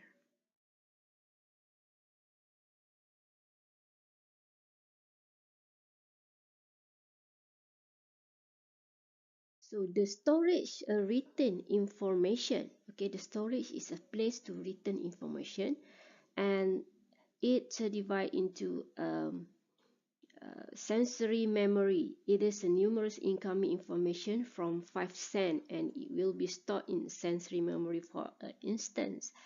And for the short memories, okay, short terms are also known as working memories, and it is very limited storage. Okay, short term memories, it is very limited storage. And from the short terms memory, it come from the sensory memories. Information will be relayed to a short term memory. Okay, originally it come from the sensory memory. Okay, from the sensory memory, information will be relayed to short-term memory. While in the short-term memory, information must be rehearsed or repeat, or use some active learning strategy in order to get information, and otherwise information will be forgotten. Okay, that is the sensory memory, short-term memory. Another one is the long-term memory, LTM, and this kind of memory is unlimited and have a large storage. From the short-term memory, information will move to the long-term memory and stored here for later use. And if the information is not being used for some time, forgetting may occur, and having strategies during encoding earlier would help in retrieval the process.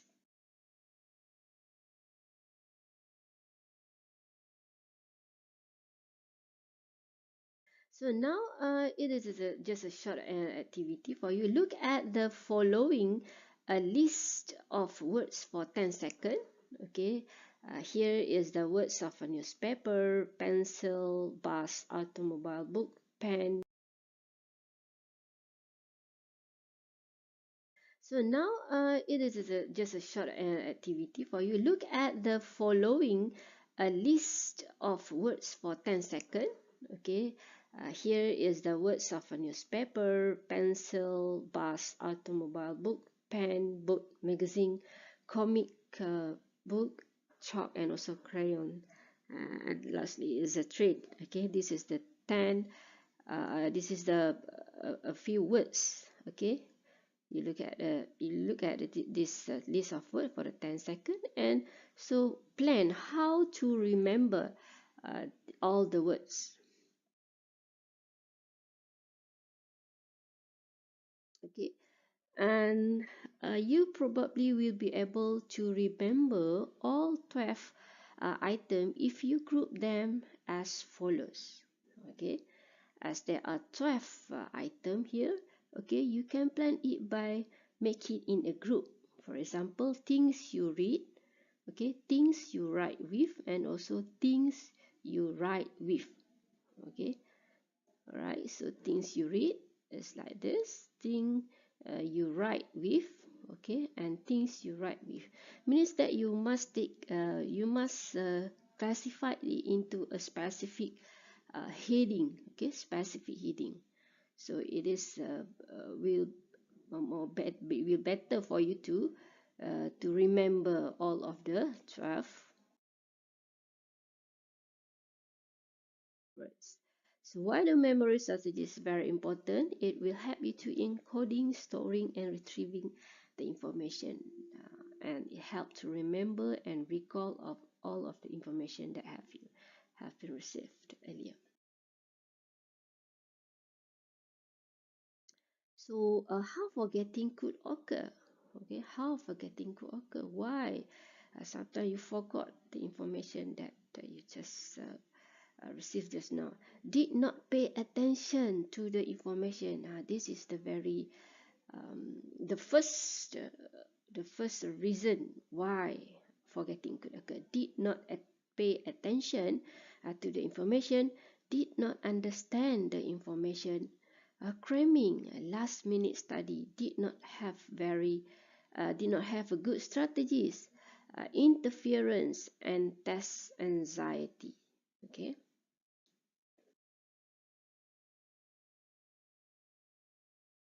So how do you plan, okay, to get uh, memorize all of the information? Okay, one of the strategies is to classify or to choose whatever what we call methods to memorize all of the information. For example, here elaboration strategies include associations.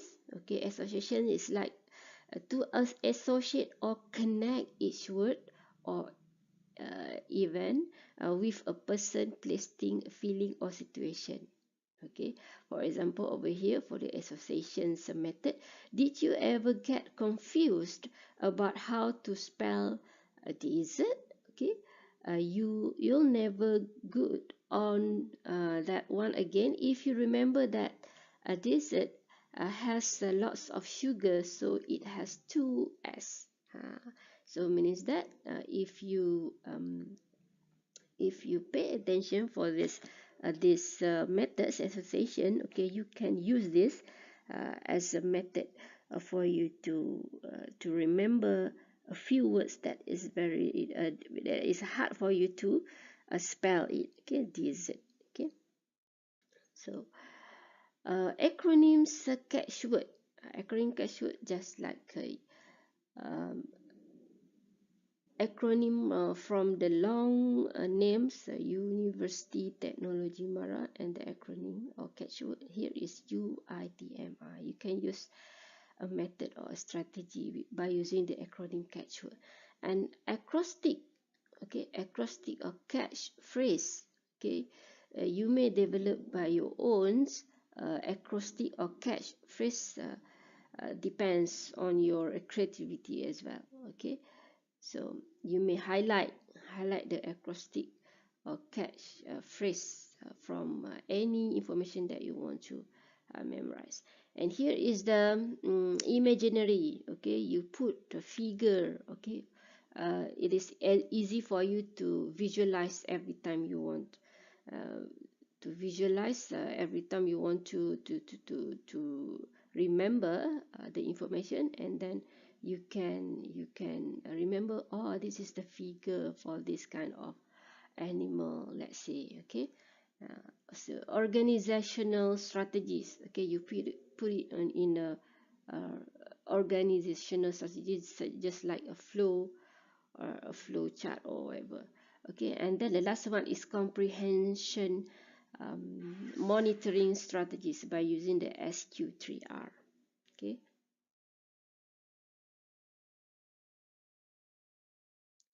so here is the learning pyramid, which is a method of training the and retention time. Okay, for now you are a student. Okay, at first you went for a lecture session. Okay, you will 5% you can remember all the information that's given by your uh, lecturer or your teacher, okay, or your instructor. Okay, only 5%, okay, information that you can remember. Okay, and then after that you go back to your room or to your hostel. Okay, and then you make more reading on the topic that has been lectures in your class.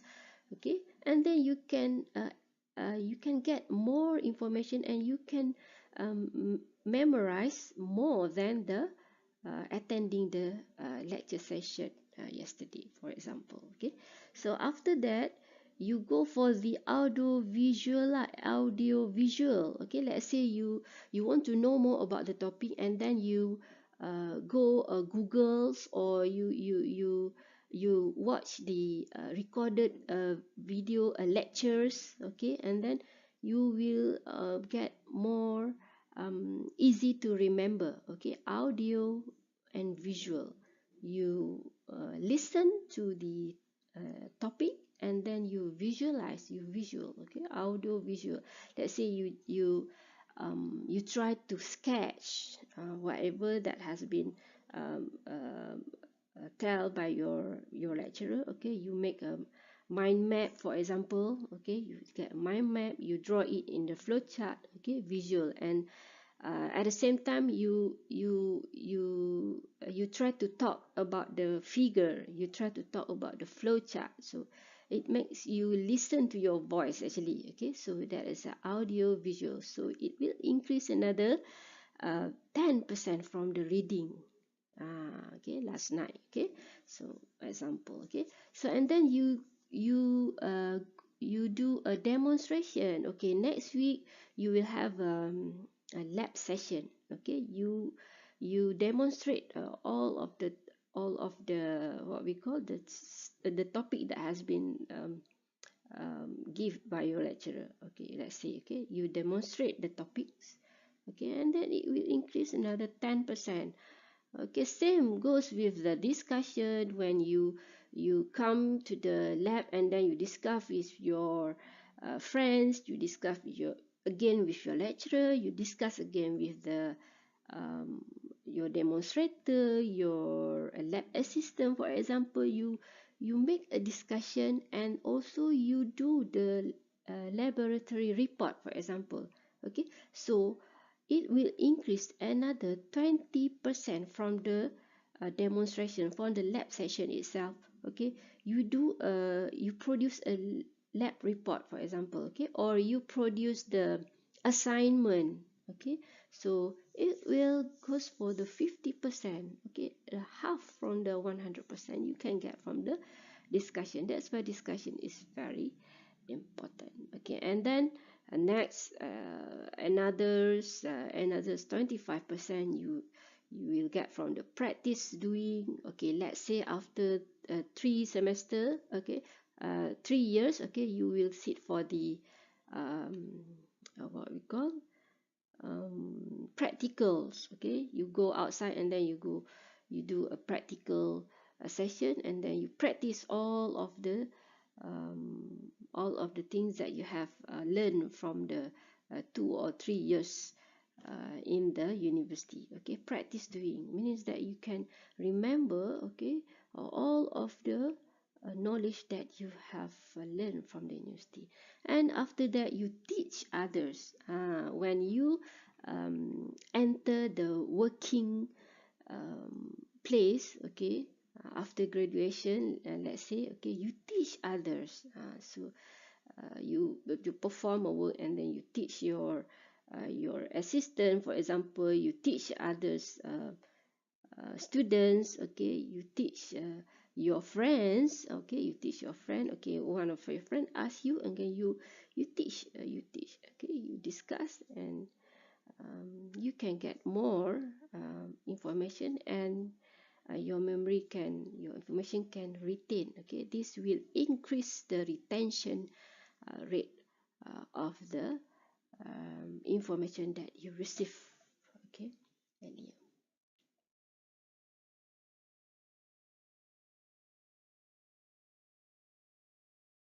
Strategies for improving concentration.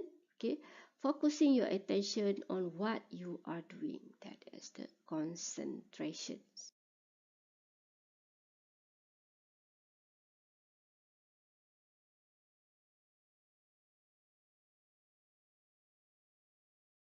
Okay, there are 3 levels of concentration: light, moderate, and deep. Okay, light level is where when you at first 5 minutes of study, and you will easily distracted, okay, by the let's say by the environment. So this is a light concentration. Or if you are in a moderate level of concentration, okay, uh, next 5 minutes, okay, next 5 minutes, okay, will be at the moderate level of concentration, and you will begin pay attention to the material that you are reading or you are learning or studying. Okay, and then the level of deep concentration, when we are totally engrossed in our work, and we are working most effectively and learn the most and can complete more work in a less time. That is shows that we are in a deep concentrations. Okay,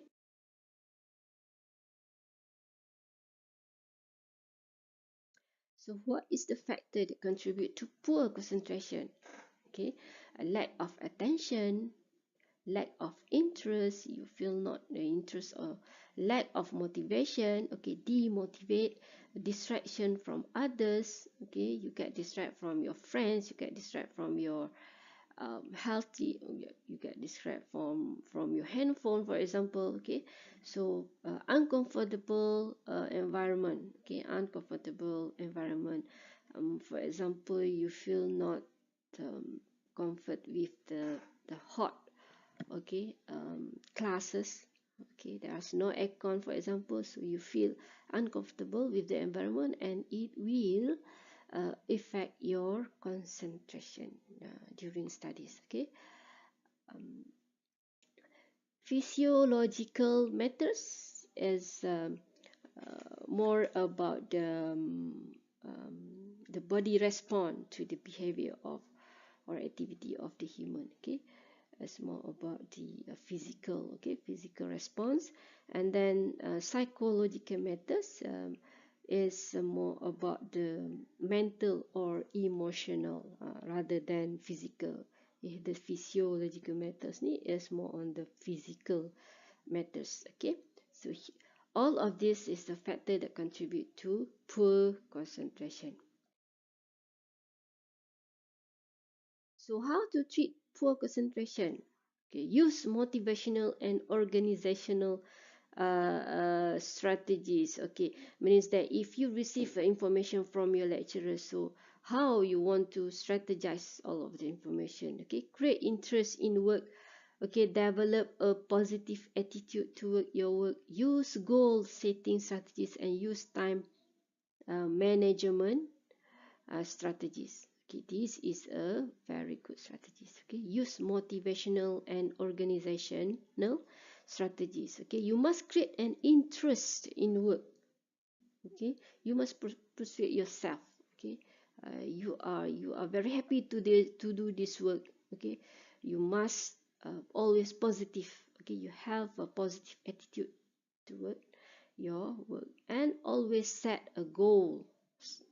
Okay, goal setting the strategies, and create a positive learning environment. Find where you can find a better location, reduce multitasking, and minimize the distractions. Okay, and deal with internal distraction, deal with a personal problem, deal with competing activities. Okay, means that you must be balanced in emotional as well, right? So use active learning strategies, match your learning style to the task, and monitor your concentration.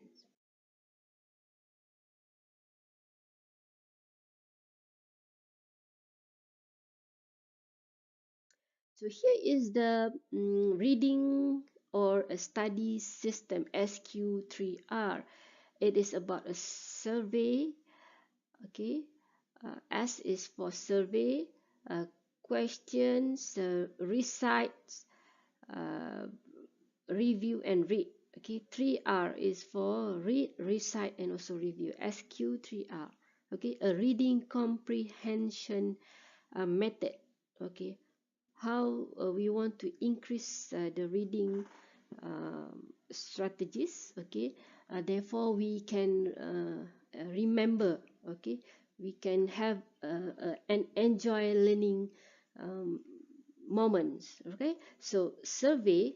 Okay, skim the text and find the main ideas. This is strategy. Okay, that's come from the word survey. You skim the text and find the main ideas. Okay, for example, what can I learn from this text? Okay, you must ask yourself. Okay, and then question, think about what you already know about the topic. What do I hope to learn from this text? Okay, and read as a look for answer to your question. Okay, look back to your answer to your question. Recite, consider what you want to remember from the text. For example, okay, consider what you want to remember from the topic. Okay, from the title. Okay, recall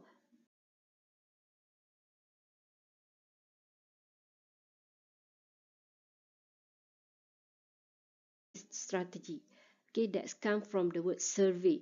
You skim the text and find the main ideas. Okay, for example, what can I learn from this text? Okay, you must ask yourself. Okay, and then question, think about what you already know about the topic. What do I hope to learn from this text? Okay, and read as a look for answer to your question. Okay, look back to your answer to your question. Recite, consider what you want to remember from the text. For example, okay, consider what you want to remember from the topic. Okay, from the title. Okay, recall, reread your notes and link the information with your own experience. So how you want to do that? This is another strategies. Okay, for example, a survey. Okay, scan the text and pay attention to for example, this is just survey. Okay, survey, the general one, the surface one. Okay, layout, chapter, section, graph, picture, and also highlight word. This is the first things that you must do. Okay, before you go deep into the reading. Okay, you survey at first. Okay, you survey the title, the chapter, the section, the graph, picture, highlight the word. Okay, you just do a survey, and then after that, question, ask yourself about the text. Right, try to understand what is that the author want to convey, want to tell you what is this text is about. Okay, question, and read the text actively while keeping the previous step in the back of your mind, and write down additional question and try to ask the question. Okay, recite, repeat aloud in your own word what you have read. Ask yourself a question about the text. Explain to someone what you have read and try to write a summary. This is the just now I show you the pyramid. Okay, the pyramid just now. So look at this. Repeat aloud. Repeat aloud means that audio in your own words what you have read. Ask yourself a question, explain someone, and try to write the summary. Visualize. Audio visualize methods that's included in the pyramid just now. Okay. So review. Read all the relevant part again. Go through your notes and question again. Pay extra attention on the parts you find difficult. Okay, review, and you must read again and again, so you can have good learning strategies, and you can retain all of the information for a long time in your brain or memory.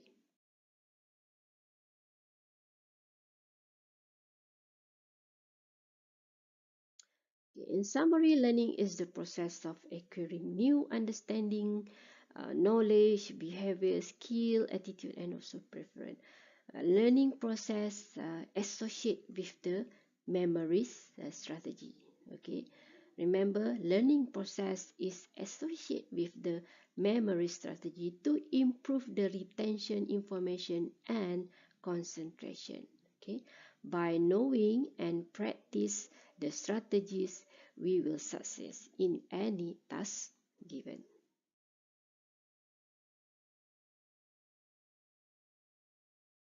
So I end this chapter. Thank you and Assalamualaikum.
Okay, jadi berikutan dengan masalah teknikal tu nanti kita akan share slide untuk topik 5.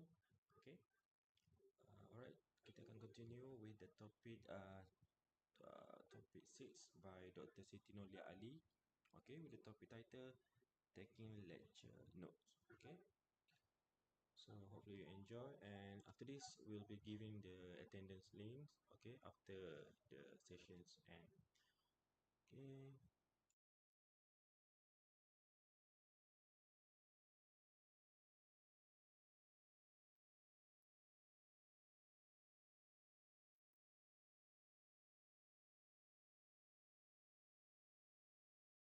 Assalamualaikum warahmatullahi wabarakatuh. Okay, so this is a session for effective note taking for UED 102. So basically, note taking is actually a skill. Okay, it requires understanding. Okay, and it also requires practice, which involve effort.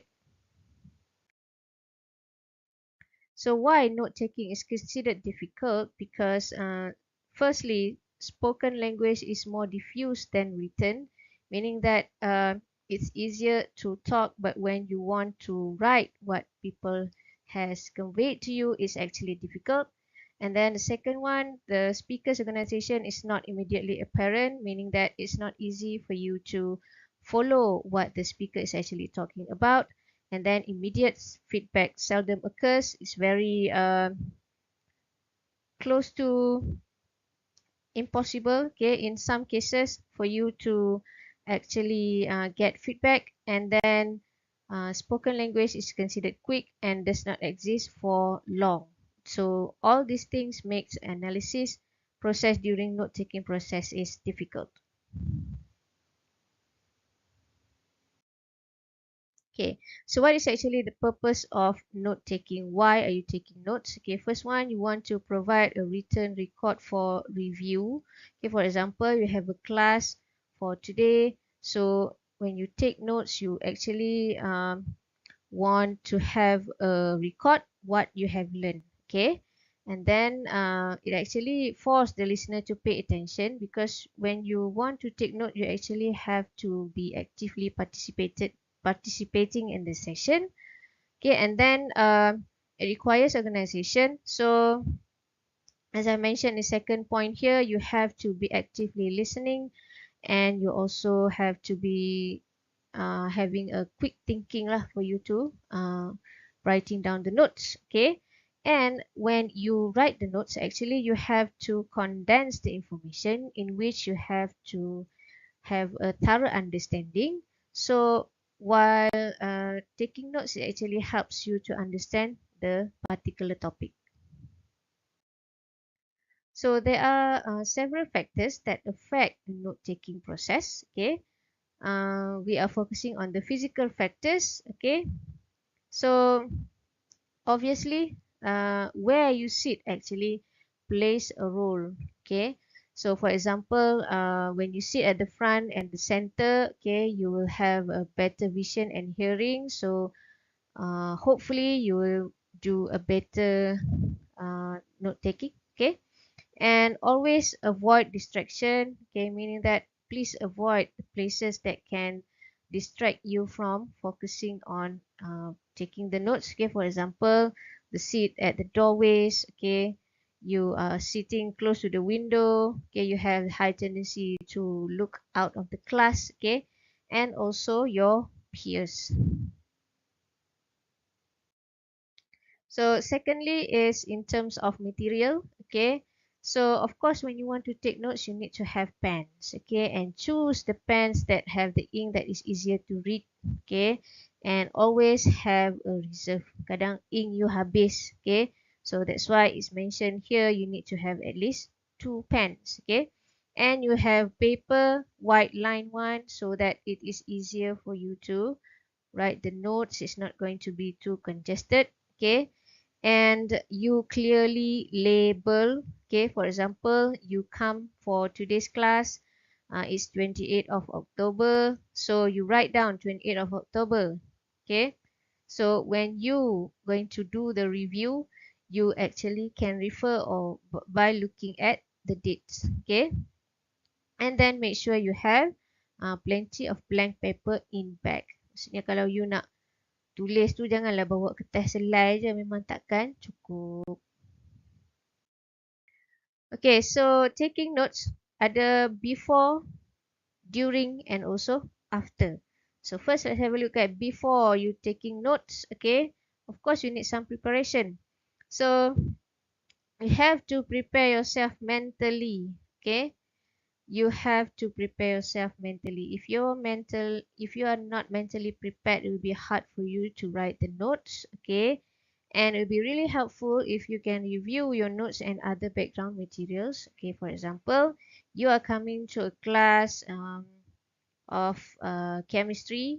Okay, so please review lah at least what you have learned in the previous class. Okay, so that will help you a lot. Okay, you're going to make sure that you understand the previous topic, and when you come into the class, you already have you already acquire yourself with the knowledge in the previous class, so it'll be easier for you to take notes during the class later. Okay, and then think through what has happened in the class today. This is what I meant by you have to be up to date with the information in class. Okay, and then you have to generate enthusiasm and interest, because if you don't have any of this, it will be hard for you to take notes. Okay, because it will be hard for you to focus. You don't have a clear sense of purpose, meaning that why you are taking the notes, you have no idea. So it will not be easier for you to actually do the notes. Okay, another thing, be ready to understand and remember.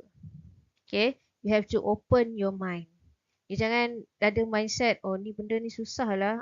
So memang you akan susah untuk take notes. Okay, and anticipate what is to come and evaluate how well you were able to do this. Okay, this will really helps in taking the notes. Okay, before you write the notes, okay, you have to decide how much you are going to do. First thing, is the note necessary? Okay, your lecturer is talking at the front of the class, blah blah blah blah blah. Okay, is it important for you to write everything what the lecturer said? You have to decide first. Okay, is that information important? Okay, so you have to decide that is the note necessary.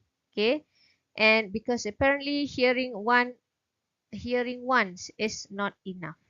Okay, for you to memorize anything, you have to write. Okay, if you just listen, eventually you will forget, but if you write, it will, make your memory last longer lah. Okay, but if you want to have a better understanding, then you have to uh, proceed with exercises. Okay, something like that. Okay, enough with before taking the notes. Okay, it's more like preparing yourself to take notes. Okay, so while taking the notes, okay, don't try for a verbatim transcript. Okay, you tak boleh just tulis benda tanpa arah tujuan. You main tulis, orang cakap semua tulis. Please, kalau you tulis dalam keadaan yang macam tu, nanti masa you nak review balik you punya notes tu, you akan macam, wah, you pun tak tahu mana satu ni, which one. Okay, you need to have some sort of organization. And then paraphrase. Okay, maksudnya if your lecturer said dia bagi ayat yang panjang, okay, kecuali definition, if your lecturer is giving you a very long sentence, okay, try to paraphrase without changing the meaning of the sentence. Okay, kalau cakap bla bla bla, ayat dia sebenarnya sikit je. So you have to actually listen. That's why during taking notes, it's important for you to be an active listener. And then integrate with other knowledge that you already have. Okay, maksudnya kalau benda yang bersambung daripada pelajaran yang lepas, okay, dia sambung dengan yang sekarang. So you kena tahu the connection, the correlation between the two. And then use form to indicate relative importance of item. Okay, maksudnya kalau notes you panjang-panjang slide tu, kalau lecturer tu mention, okay, this one is important, so you letak star kat situ. Okay, ataupun kalau you ada highlight, you highlight kat situ. So bila you nak review, bila you nak study balik, you nampak which part is important. Okay, bukan kata tempat you tak star tu tak important, but the one that you mark is of higher importance. Okay, and then leave plenty of white space for later addition. Contoh, you dah tulis kat sini, okay, and then ada lagi space kat bawah ni, tapi you tahu ada benda yang you kena review lagi. So you leave the blank space so that later you can add on. Okay, so while taking notes juga, okay, note speakers organization of material. Okay, you tak boleh simply tulis without organisation. Sebab nanti macam saya mention tadi, bila you nak tengok balik, you akan macam which one should come first, you tak ada idea. So that will be very hard. You just tulis note, you tak tahu sepatutnya yang mana dulu. So benda tu akan menyusahkan you lah sebenarnya. Sebab bila you organize things, you boleh nampak apa yang tak cukup. Okay, contoh kalau in my class, I did mention that for each of the slide, we need to have lesson outcome.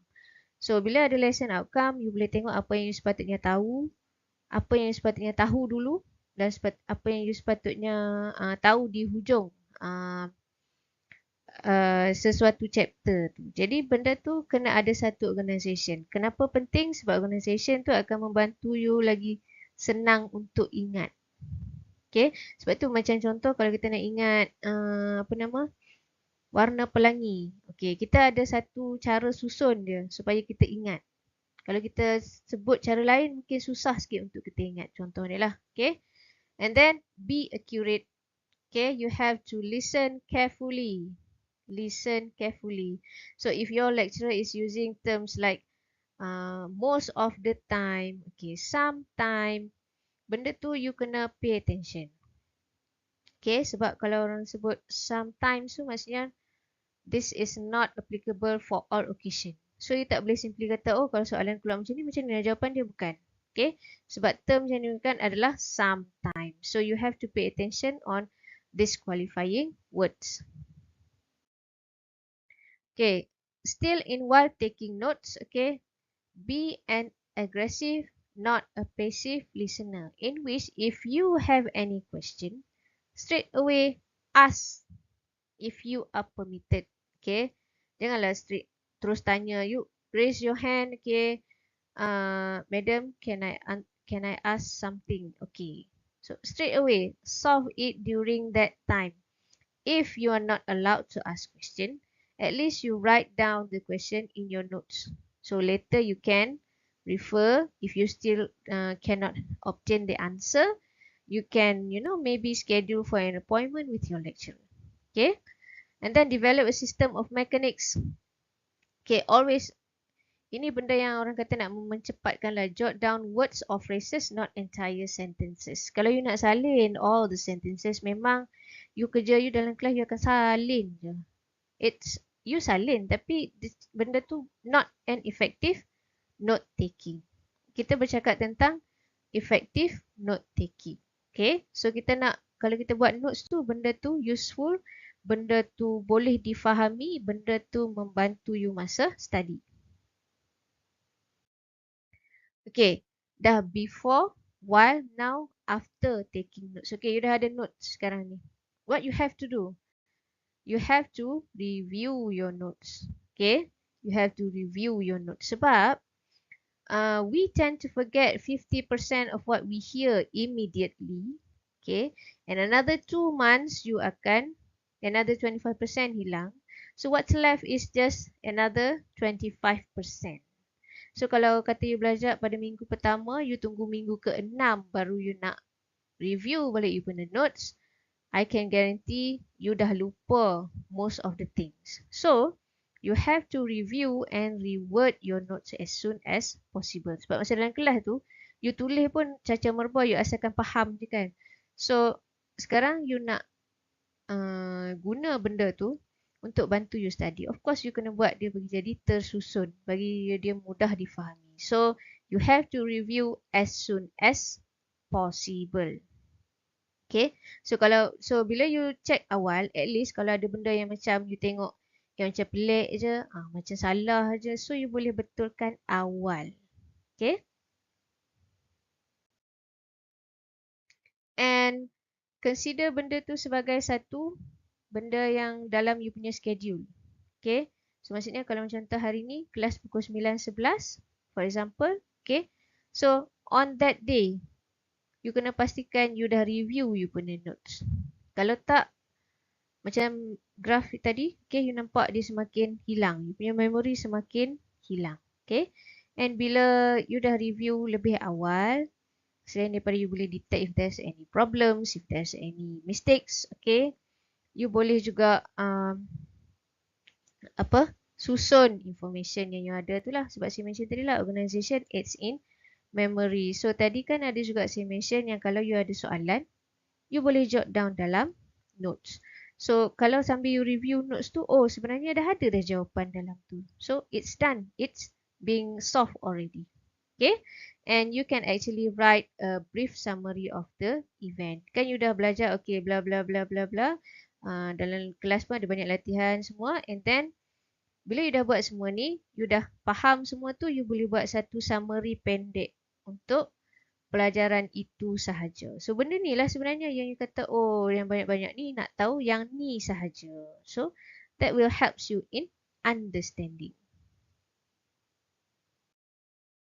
Okay, so after taking notes lagi, apa yang seterusnya yang lagi menarik adalah you compare lah notes you dengan your friend. So you bolehlah nampak, okay, mungkin ada parts yang your friend tulis tapi you tak tulis. Ataupun benda yang you all sama-sama tulis tapi you tulis lain, your friend tulis lain.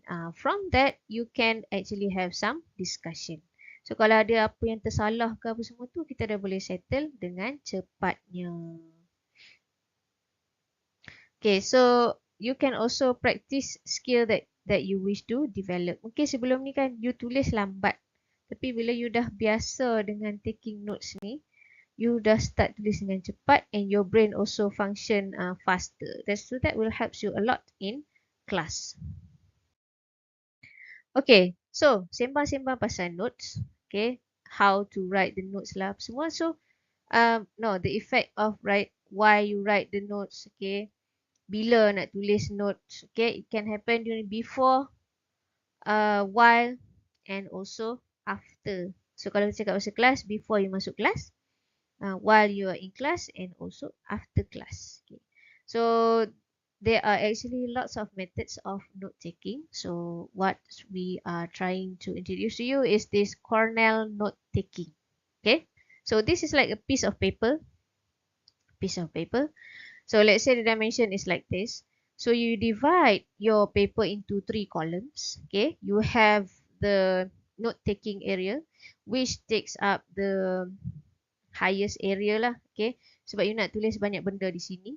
Okay. And then you have the summary area. This is only possible when you have done the note taking area lah. Okay.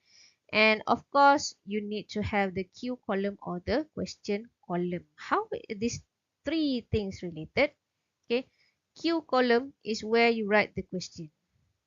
Note taking area is the answer from the Q column. Okay. So if all the question has been answered, so you can do the review. Next, you can do the summary. Okay, so this is the example of Cornell system. So if you look at this, dia tulis date. Okay, this is what I meant by organization. Bila you tulis date, tak akan mix up. You boleh trace. Okay, sekarang ini yang kelas bila ni, ini yang sebelum tu ke apa semua. So benda tu sangat membantu. Okay, and then these are the questions in the Q column. And these are the answer in the note taking area. So from this note that has been write down as the answer to the question, you boleh tulis satu summary. Okay. Jadi kalau you boleh tulis summary, barulah orang kata yang you dah faham benda tu. Dan you boleh tulis summary dengan betul lah. Okay, baru boleh kata you faham that particular topic. Okay, so question in the margin. Ni yang saya mention tadi lah. Always use complete question. Jangan duk tulis kerat. Sebab bila you tulis benda yang tak complete, nanti jawapan you dekat note taking area ni pun tak complete juga. Okay, so question. Most of us, berkata most student ialah most of us, kita kalau tanya soalan, kita tanya who, what, when, where, why, how. Macam tu je. So jawapan dia macam who, siapa, okay bagi nama, habis. What, apa benda, okay dah habis. When, bagi tarikh, dah habis. Okay. Actually, for effective note taking, you have to increase the level of your question. Sebab dalam exam pun soalan dia bukan dia tanya siapa, bila, apa, bagaimana je. Dia tanya, dia selalunya dia macam sampai ke tahap yang you boleh analyze. Okay. So, kalau you tengok kat sini, dia ada level of question. Okay. Kita panggil Bloom taxonomy. Knowledge ni yang paling rendah lah. Knowledge ni macam definition. Okay. What is apa-apa benda. List down. Benda macam tu kan. Kalau understanding ni dia dah start macam you try to go further. Okay. Selain daripada just state. Maybe you boleh explain sedikit. That is understanding. So application is you using whatever knowledge that you have to solve the question. Analysis. Sampai tahap you boleh buat satu perbandingan. Itu kita panggil analisis. Okay. Synthesis evaluation, this is too high lah. I think kalau untuk diploma level belum sampai ke situ. Okay, so like I said, in terms of knowledge, yang you can, kalau yang level rendah tu, dia macam you tahu terms. Okay, macam contoh kalau chemistry, because I teach chemistry. So terms ni macam kalau contoh isotope. What is isotope? Okay, tu contoh soalan dia lah. Okay, simple one. Benda yang memang factual. Kalau orang tanya method, macam mana nak buat tu? Okay, kalau science student, method is very, dia kadang agak rigid. So jawapan dia memang macam tu je. Kalau you tahu, you boleh buat. Okay, concept and also principle. And then we move up to comprehension. Kita try untuk improve kita dah ada knowledge tu. So now kita sekarang nak memahami pula konsep ni. Kenapa dia macam ni? Kenapa dia macam tu? Okay. And this can be done by using the chart or graph. Kalau you ada information yang banyak, you ada chart and graph, you boleh keluarkan graph. Contoh you ada data, whatever. Okay. So you can transform this data into a graph that actually has shown that you have comprehend the knowledge. And then we have application. This is what I meant by you apply the knowledge that you have. Okay. Contoh you ada formula. Okay. So you tahu macam mana nak guna formula tu. Macam mana nak jawab soalan tu menggunakan formula itu. And then analysis. You try to, okay, if you are given a situation, you try to solve the problems based on the situation. Okay. Ini baru kita panggil analysis. So all these things, walaupun level dia tu macam lebih tinggi, tapi sebenarnya this kind of question still can be used in the Q column tu, because it helps you in understanding whatever that you have learned sebenarnya. Okay, and this will lead you to make a good summary. And then synthesis, okay, this is macam dah level yang lebih tinggi. Okay, and also evaluation. So dia sampai tahap you start with gaining the knowledge and then you move and eventually kalau you have a good understanding, you can widen your knowledge, so dia akan sampai ke tahap synthesis and also evaluation. So in summary, okay, dia boleh jadi paragraph. Kalau contoh tadi kita nampak semua ditulis paragraph saja. Macam kalau dia kata bla bla bla disimpang-simpang kat atas tu, summary kat bawah in paragraph. You can also do the summary in terms of graphics. Okay. Sebab kalau graphics dia lagi sedap dipandang. Dan lagi satu dia macam for a graphic learner like myself, this type of visual will helps you a lot in understanding the information. So this slide is actually adapted from Michael Fieser, who is the Director of Missouri State of University. So I hope you did gain something from this session. Thank you very much. Assalamualaikum.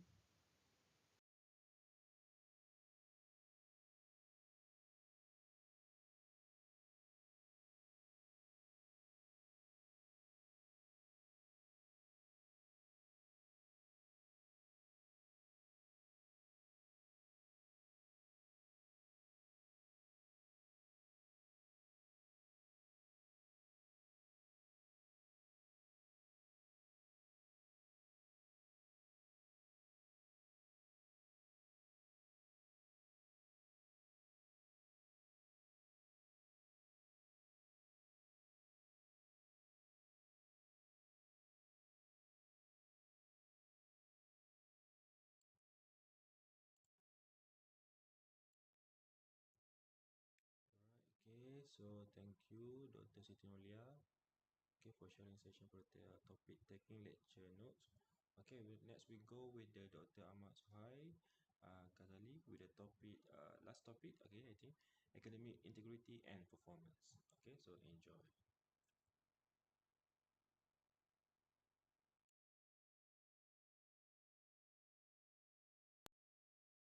Bismillahirrahmanirrahim. Assalamualaikum warahmatullahi wabarakatuh.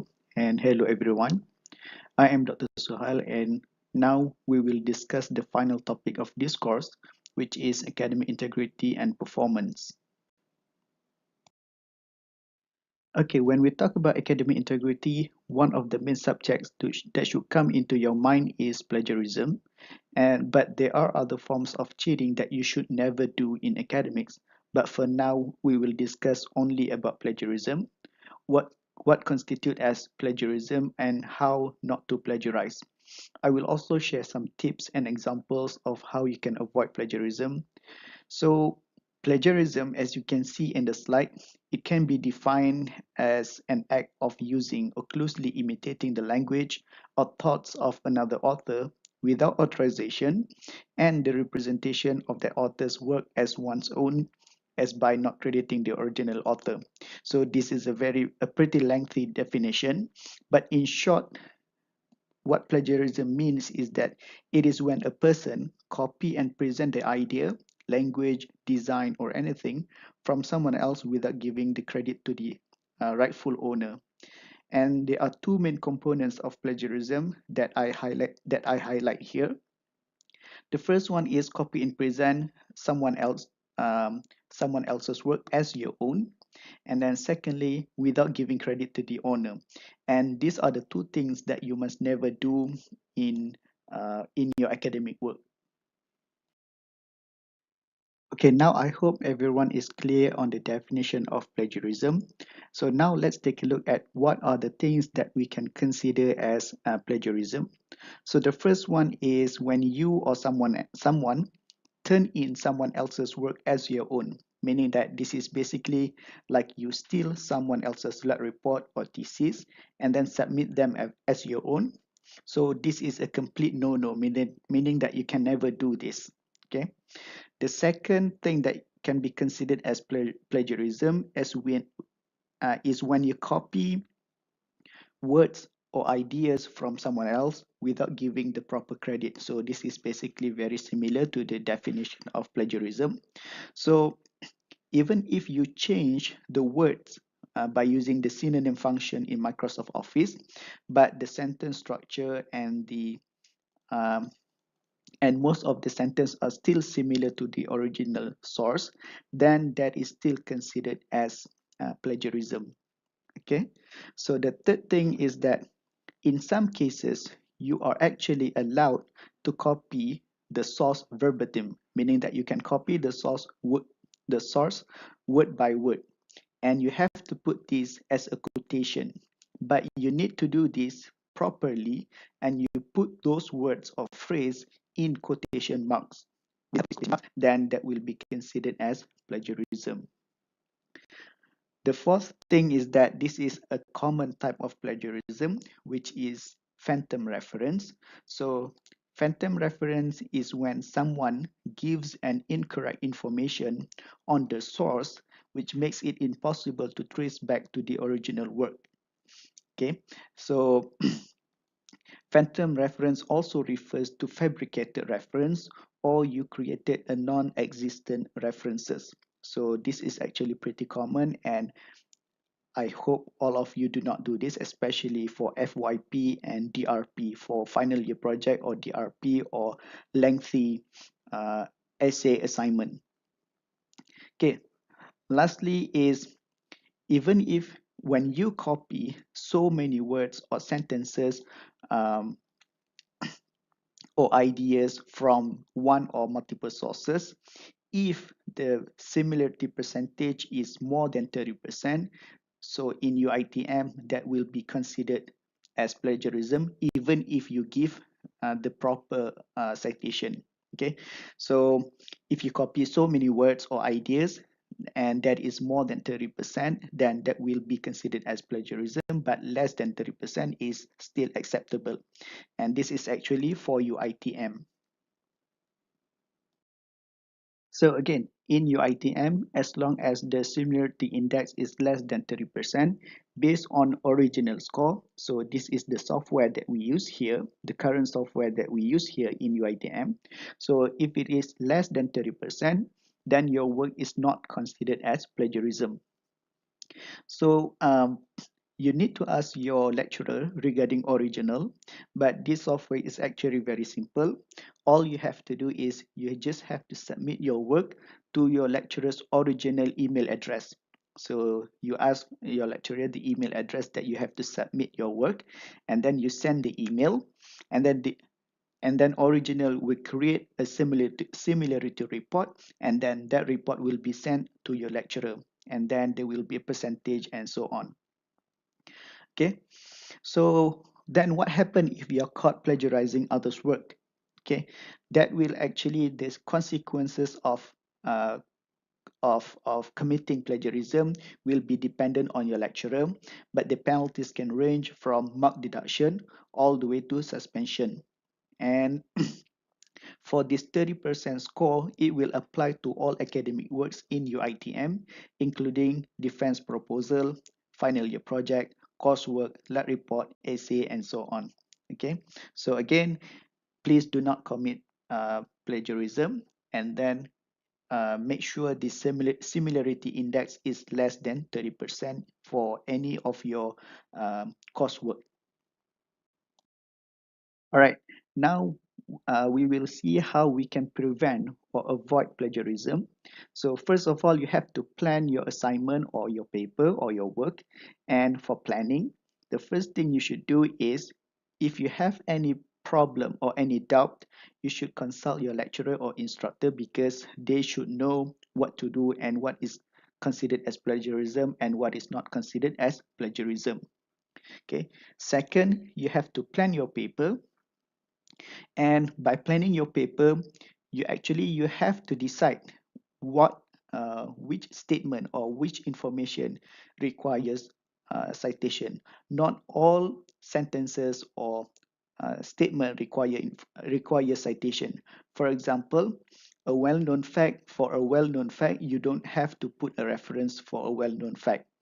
So if you look at the example here, sun rises in the east and sets in the west.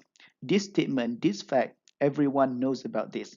So you do not have to include a citation or reference for this statement or for this sentence. Now let's take a look at another example. So this particular statement says metastatic cancers are the most common cause of death among breast cancer patients. So for this particular statement, this will depend on the uh, author and also the audience. If you are not familiar with this, probably many of you are not familiar with this, then you have to provide a reference or a citation for this particular statement. But for me, I have been studying breast cancer for a couple of years, and this is actually a well-known fact for researchers in this particular field. So in some papers, in some research articles, there is no citation for this particular statement in this particular field from researcher in this field. Okay, so you should know, you have to discuss, you have to check whether or not you need citation for the sentences or for the fact.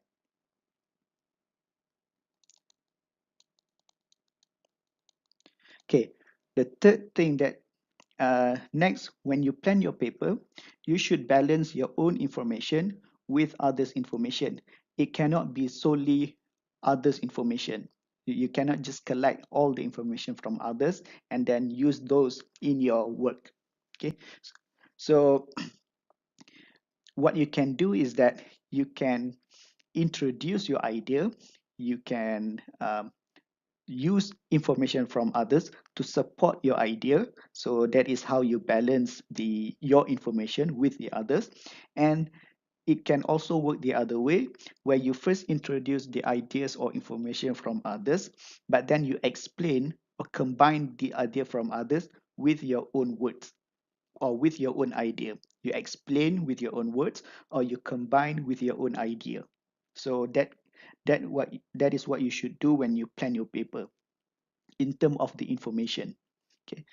And then lastly, you should take effective notes. You have learned in the previous topic about how to take effective notes. And then you have to organize the notes so that you know which one, which one of those information are actually yours and which ones are not yours. So that you don't get confused.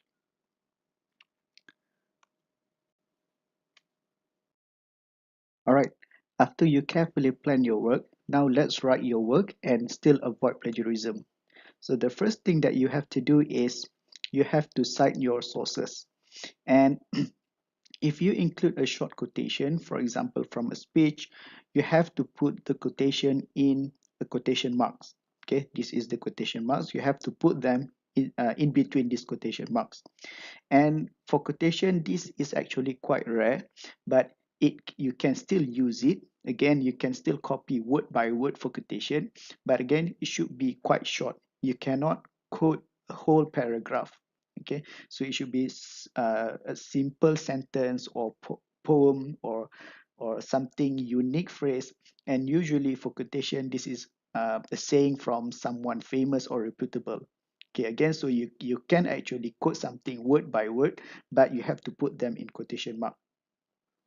And then the second thing is you have, when you cite your sources, you have to do it correctly or properly. So a proper citation should have both in-text citation and a reference page. So this particular reference page will be at the end of your work. And for the in-text citation and reference page, you have to check and make sure you give credit to the right person or to the right author or to the right document. And then all of these citations and reference lists, you should organize them according to the specific style, and we will take a look at the specific style later. Okay. Next, what you have to do is when you write your paper, you want to avoid plagiarism by paraphrasing the sentences or the paragraph. Okay, you have to um, paraphrase, but you have to paraphrase by changing the words, by changing the structure of the sentence. But you have to make sure that when you change all of this, you do not change the context and you do not change the meaning of the paragraph or the sentence.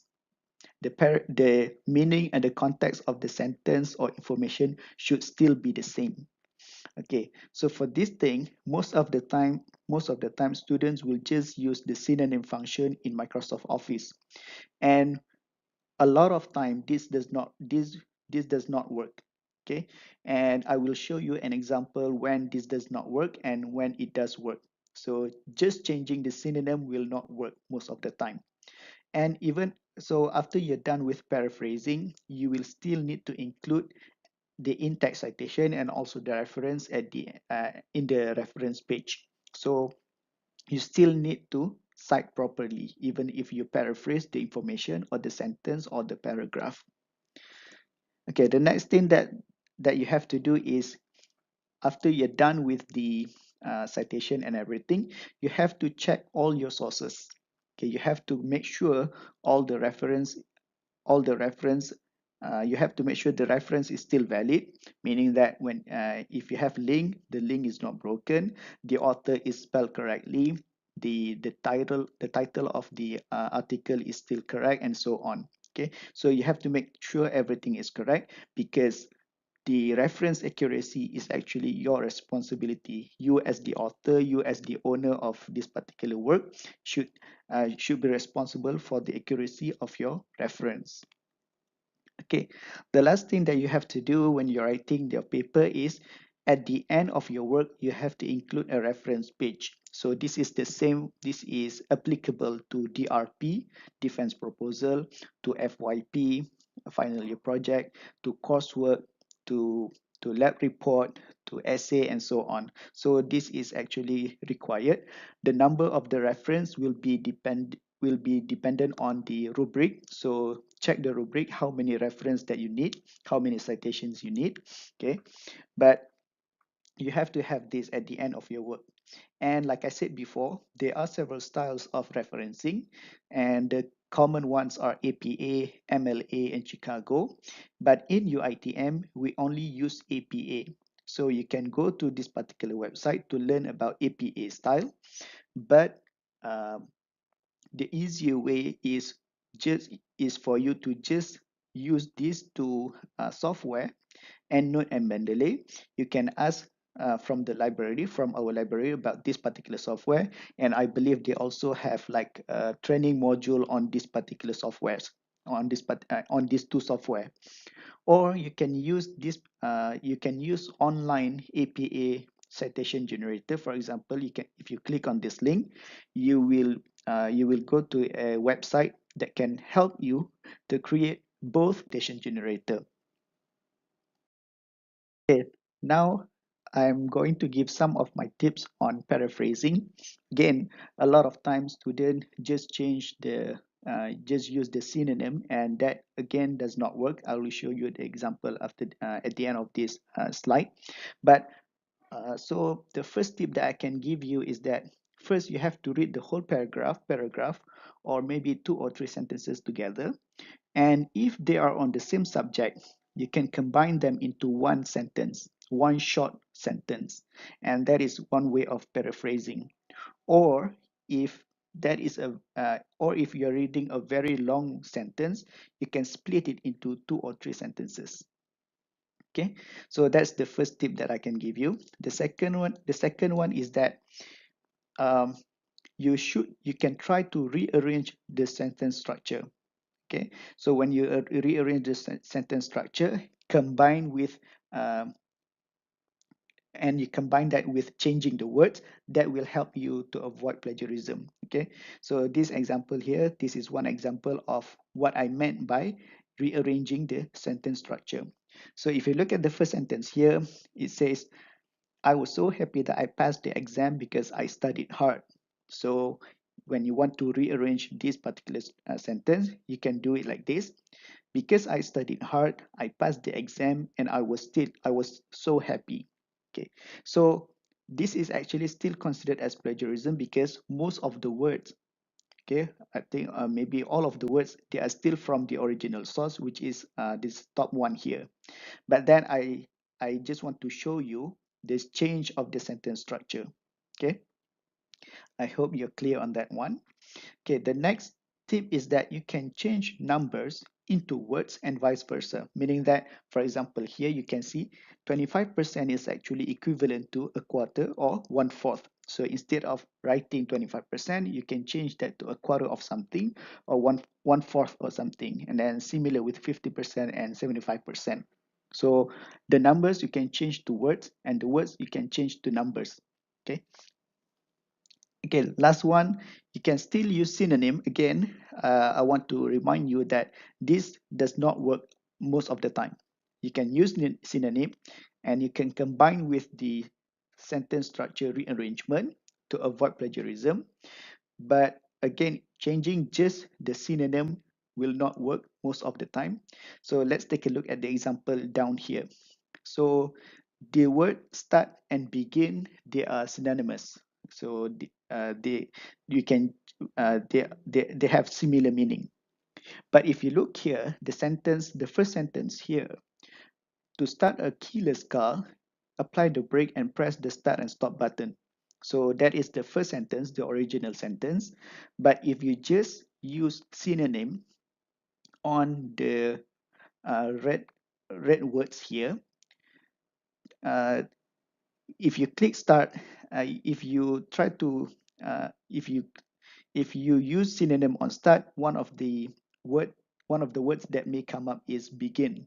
So if you just substitute start with begin, apply with smear, press with push, the your new sentence will be like this: to begin a keyless car, smear the brake and push the start and stop button. And you can see here, this is actually incorrect. The meaning has changed. It is completely wrong, and this is also wrong.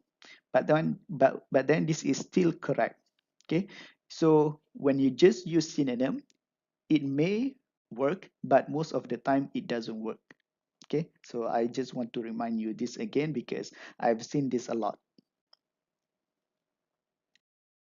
Okay, now let's do some example on paraphrasing. So this is a paragraph that I obtained from that is from this Captain Costu, and then this is the reference information. Okay, so this is the paragraph. So paraph to paraphrase this particular paragraph, you can see it is quite long, and also uh, uh, the words are like bombastic word. Okay, so what I do is that I break them into I break the sentences into individual sentence. Okay, and then I rephrase or I paraphrase the each of the sentence. Okay, so for the first one, the Antarctic is the vast source of coal on our planet, just as the sun is the source of heat and it exerts tremendous control on our climate. So from this particular sentence, I try to understand that this sentence and then come up with my own sentence, which is the Antarctic is very cold and it helps to regulate our climate. So basically, that is the meaning of this first sentence. There is no need for us to have this vast source of coal and so on. So we can just simply write it as this sentence. And then similarly with the second and the third sentence, we can actually make it simpler using our own word. And then at the end of this, we combine all these sentences into this uh, new paragraph with the proper citation, in-text citation. Okay, so at the end from here, we come up with this simpler, um, but still the meaning is still the same. Okay, so you can try to do this. You can whenever you have a long paragraph, you can try to break them into several sentences, and then try to understand all of those sentences individually, and then you can try to make your own words. You can try to translate those sentences into your own words, and then combine everything and make sure the meaning and the context is still the same with the original source. Okay. Okay. Lastly, this is an excerpt from one of my papers. So you can see here on the left side here, we have the main text. And then within this main text, there are several in-text citation. Okay, Nalatambi et al. 2017 and so on. Okay, so for and you can see here also that not all of the sentences have citations because uh, those are very well known already. Only the ones, only the important facts. I only have citations only for the important facts. Okay, and then on the right side here, this is the reference page at the end of the paper. So for this reference page, this is according to the APA style. We have the author and we have the list, and the list is ordered alphabetically, and then we also have the hanging indent. Okay, for the in-text citation, according to APA style, you need to have the author name, the last name of the first author, and also the year. So that is all you need for the APA style. And again, to make it easier for you, just use the APA generator or the software that I mentioned before. So in this course, in the booklet for this course, you have to complete activity number 1 for plagiarism. So try find this in the you can find the question in the question booklet for in topic 7, and there's also another exercise for referencing exercise, and both of these you have to include in your portfolio. Okay, now we'll move on to the next part of this topic, which is academic performance. And specifically, we will look at how you can calculate your CGPA and your GPA, your grade point average, GPA, or cumulative grade point average, or CGPA. So for GPA, this is actually the calculated average of the letter grades of a student earns in each semester.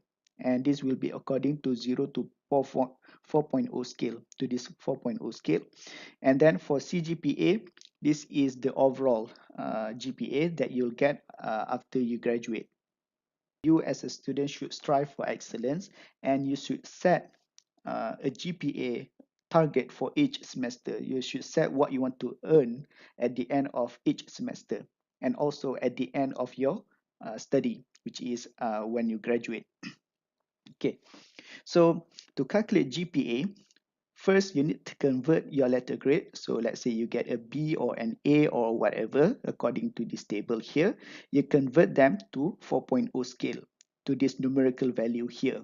So if you get a B plus, then your 4.0 scale is 3.33. Okay, and then you get the grade point for each subject. So to do that, you have to multiply this particular value to this.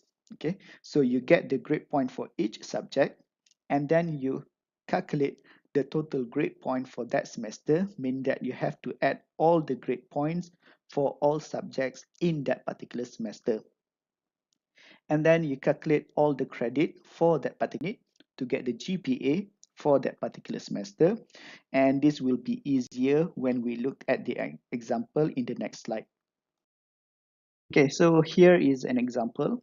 Suppose student A took 2 courses in semester 1, and this student scored 78 in subject number 1, which have 3 credits, and then 72 in subject 2, which have 2 credits.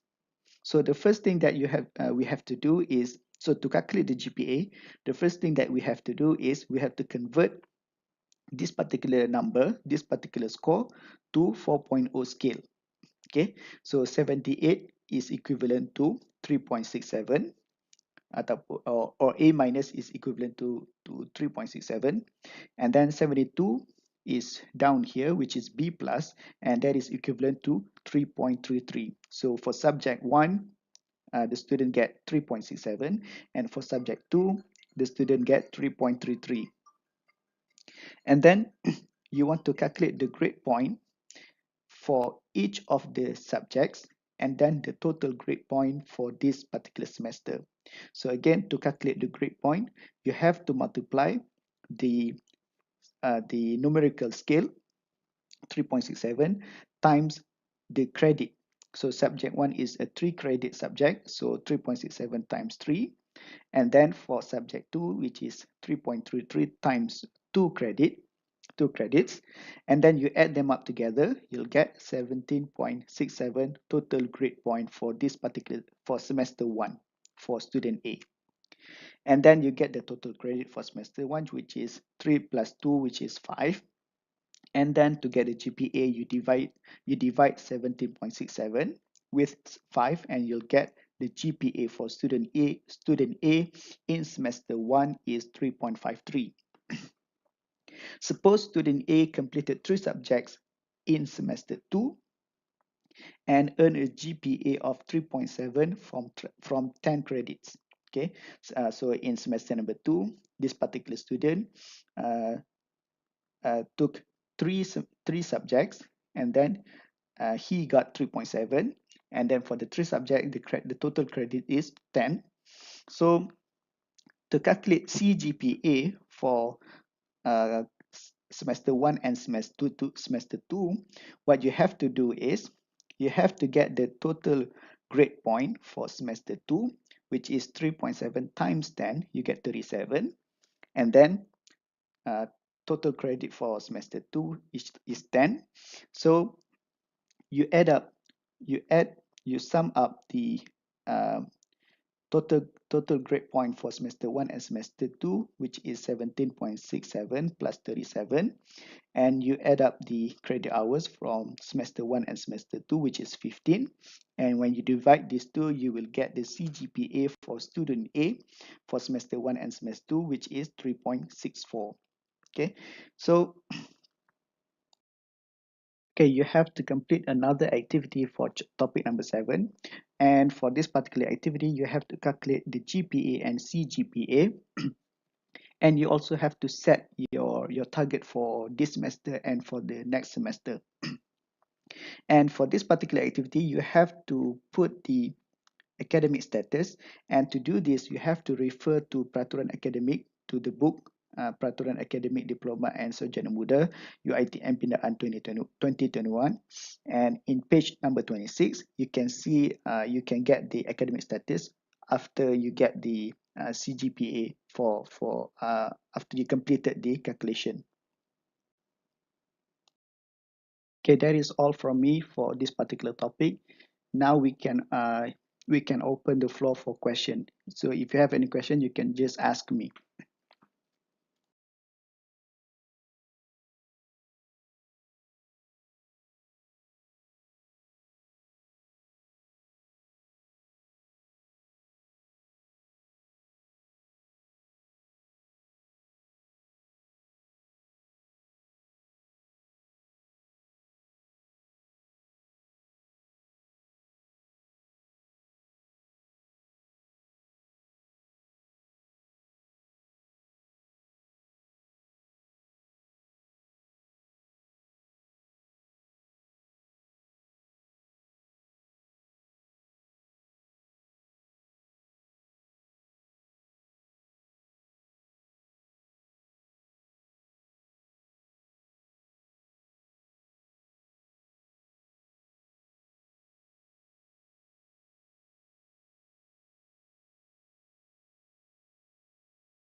Okay, so thank you to all the instructor for sharing topic of UED 120, and thank you for your attention and participation.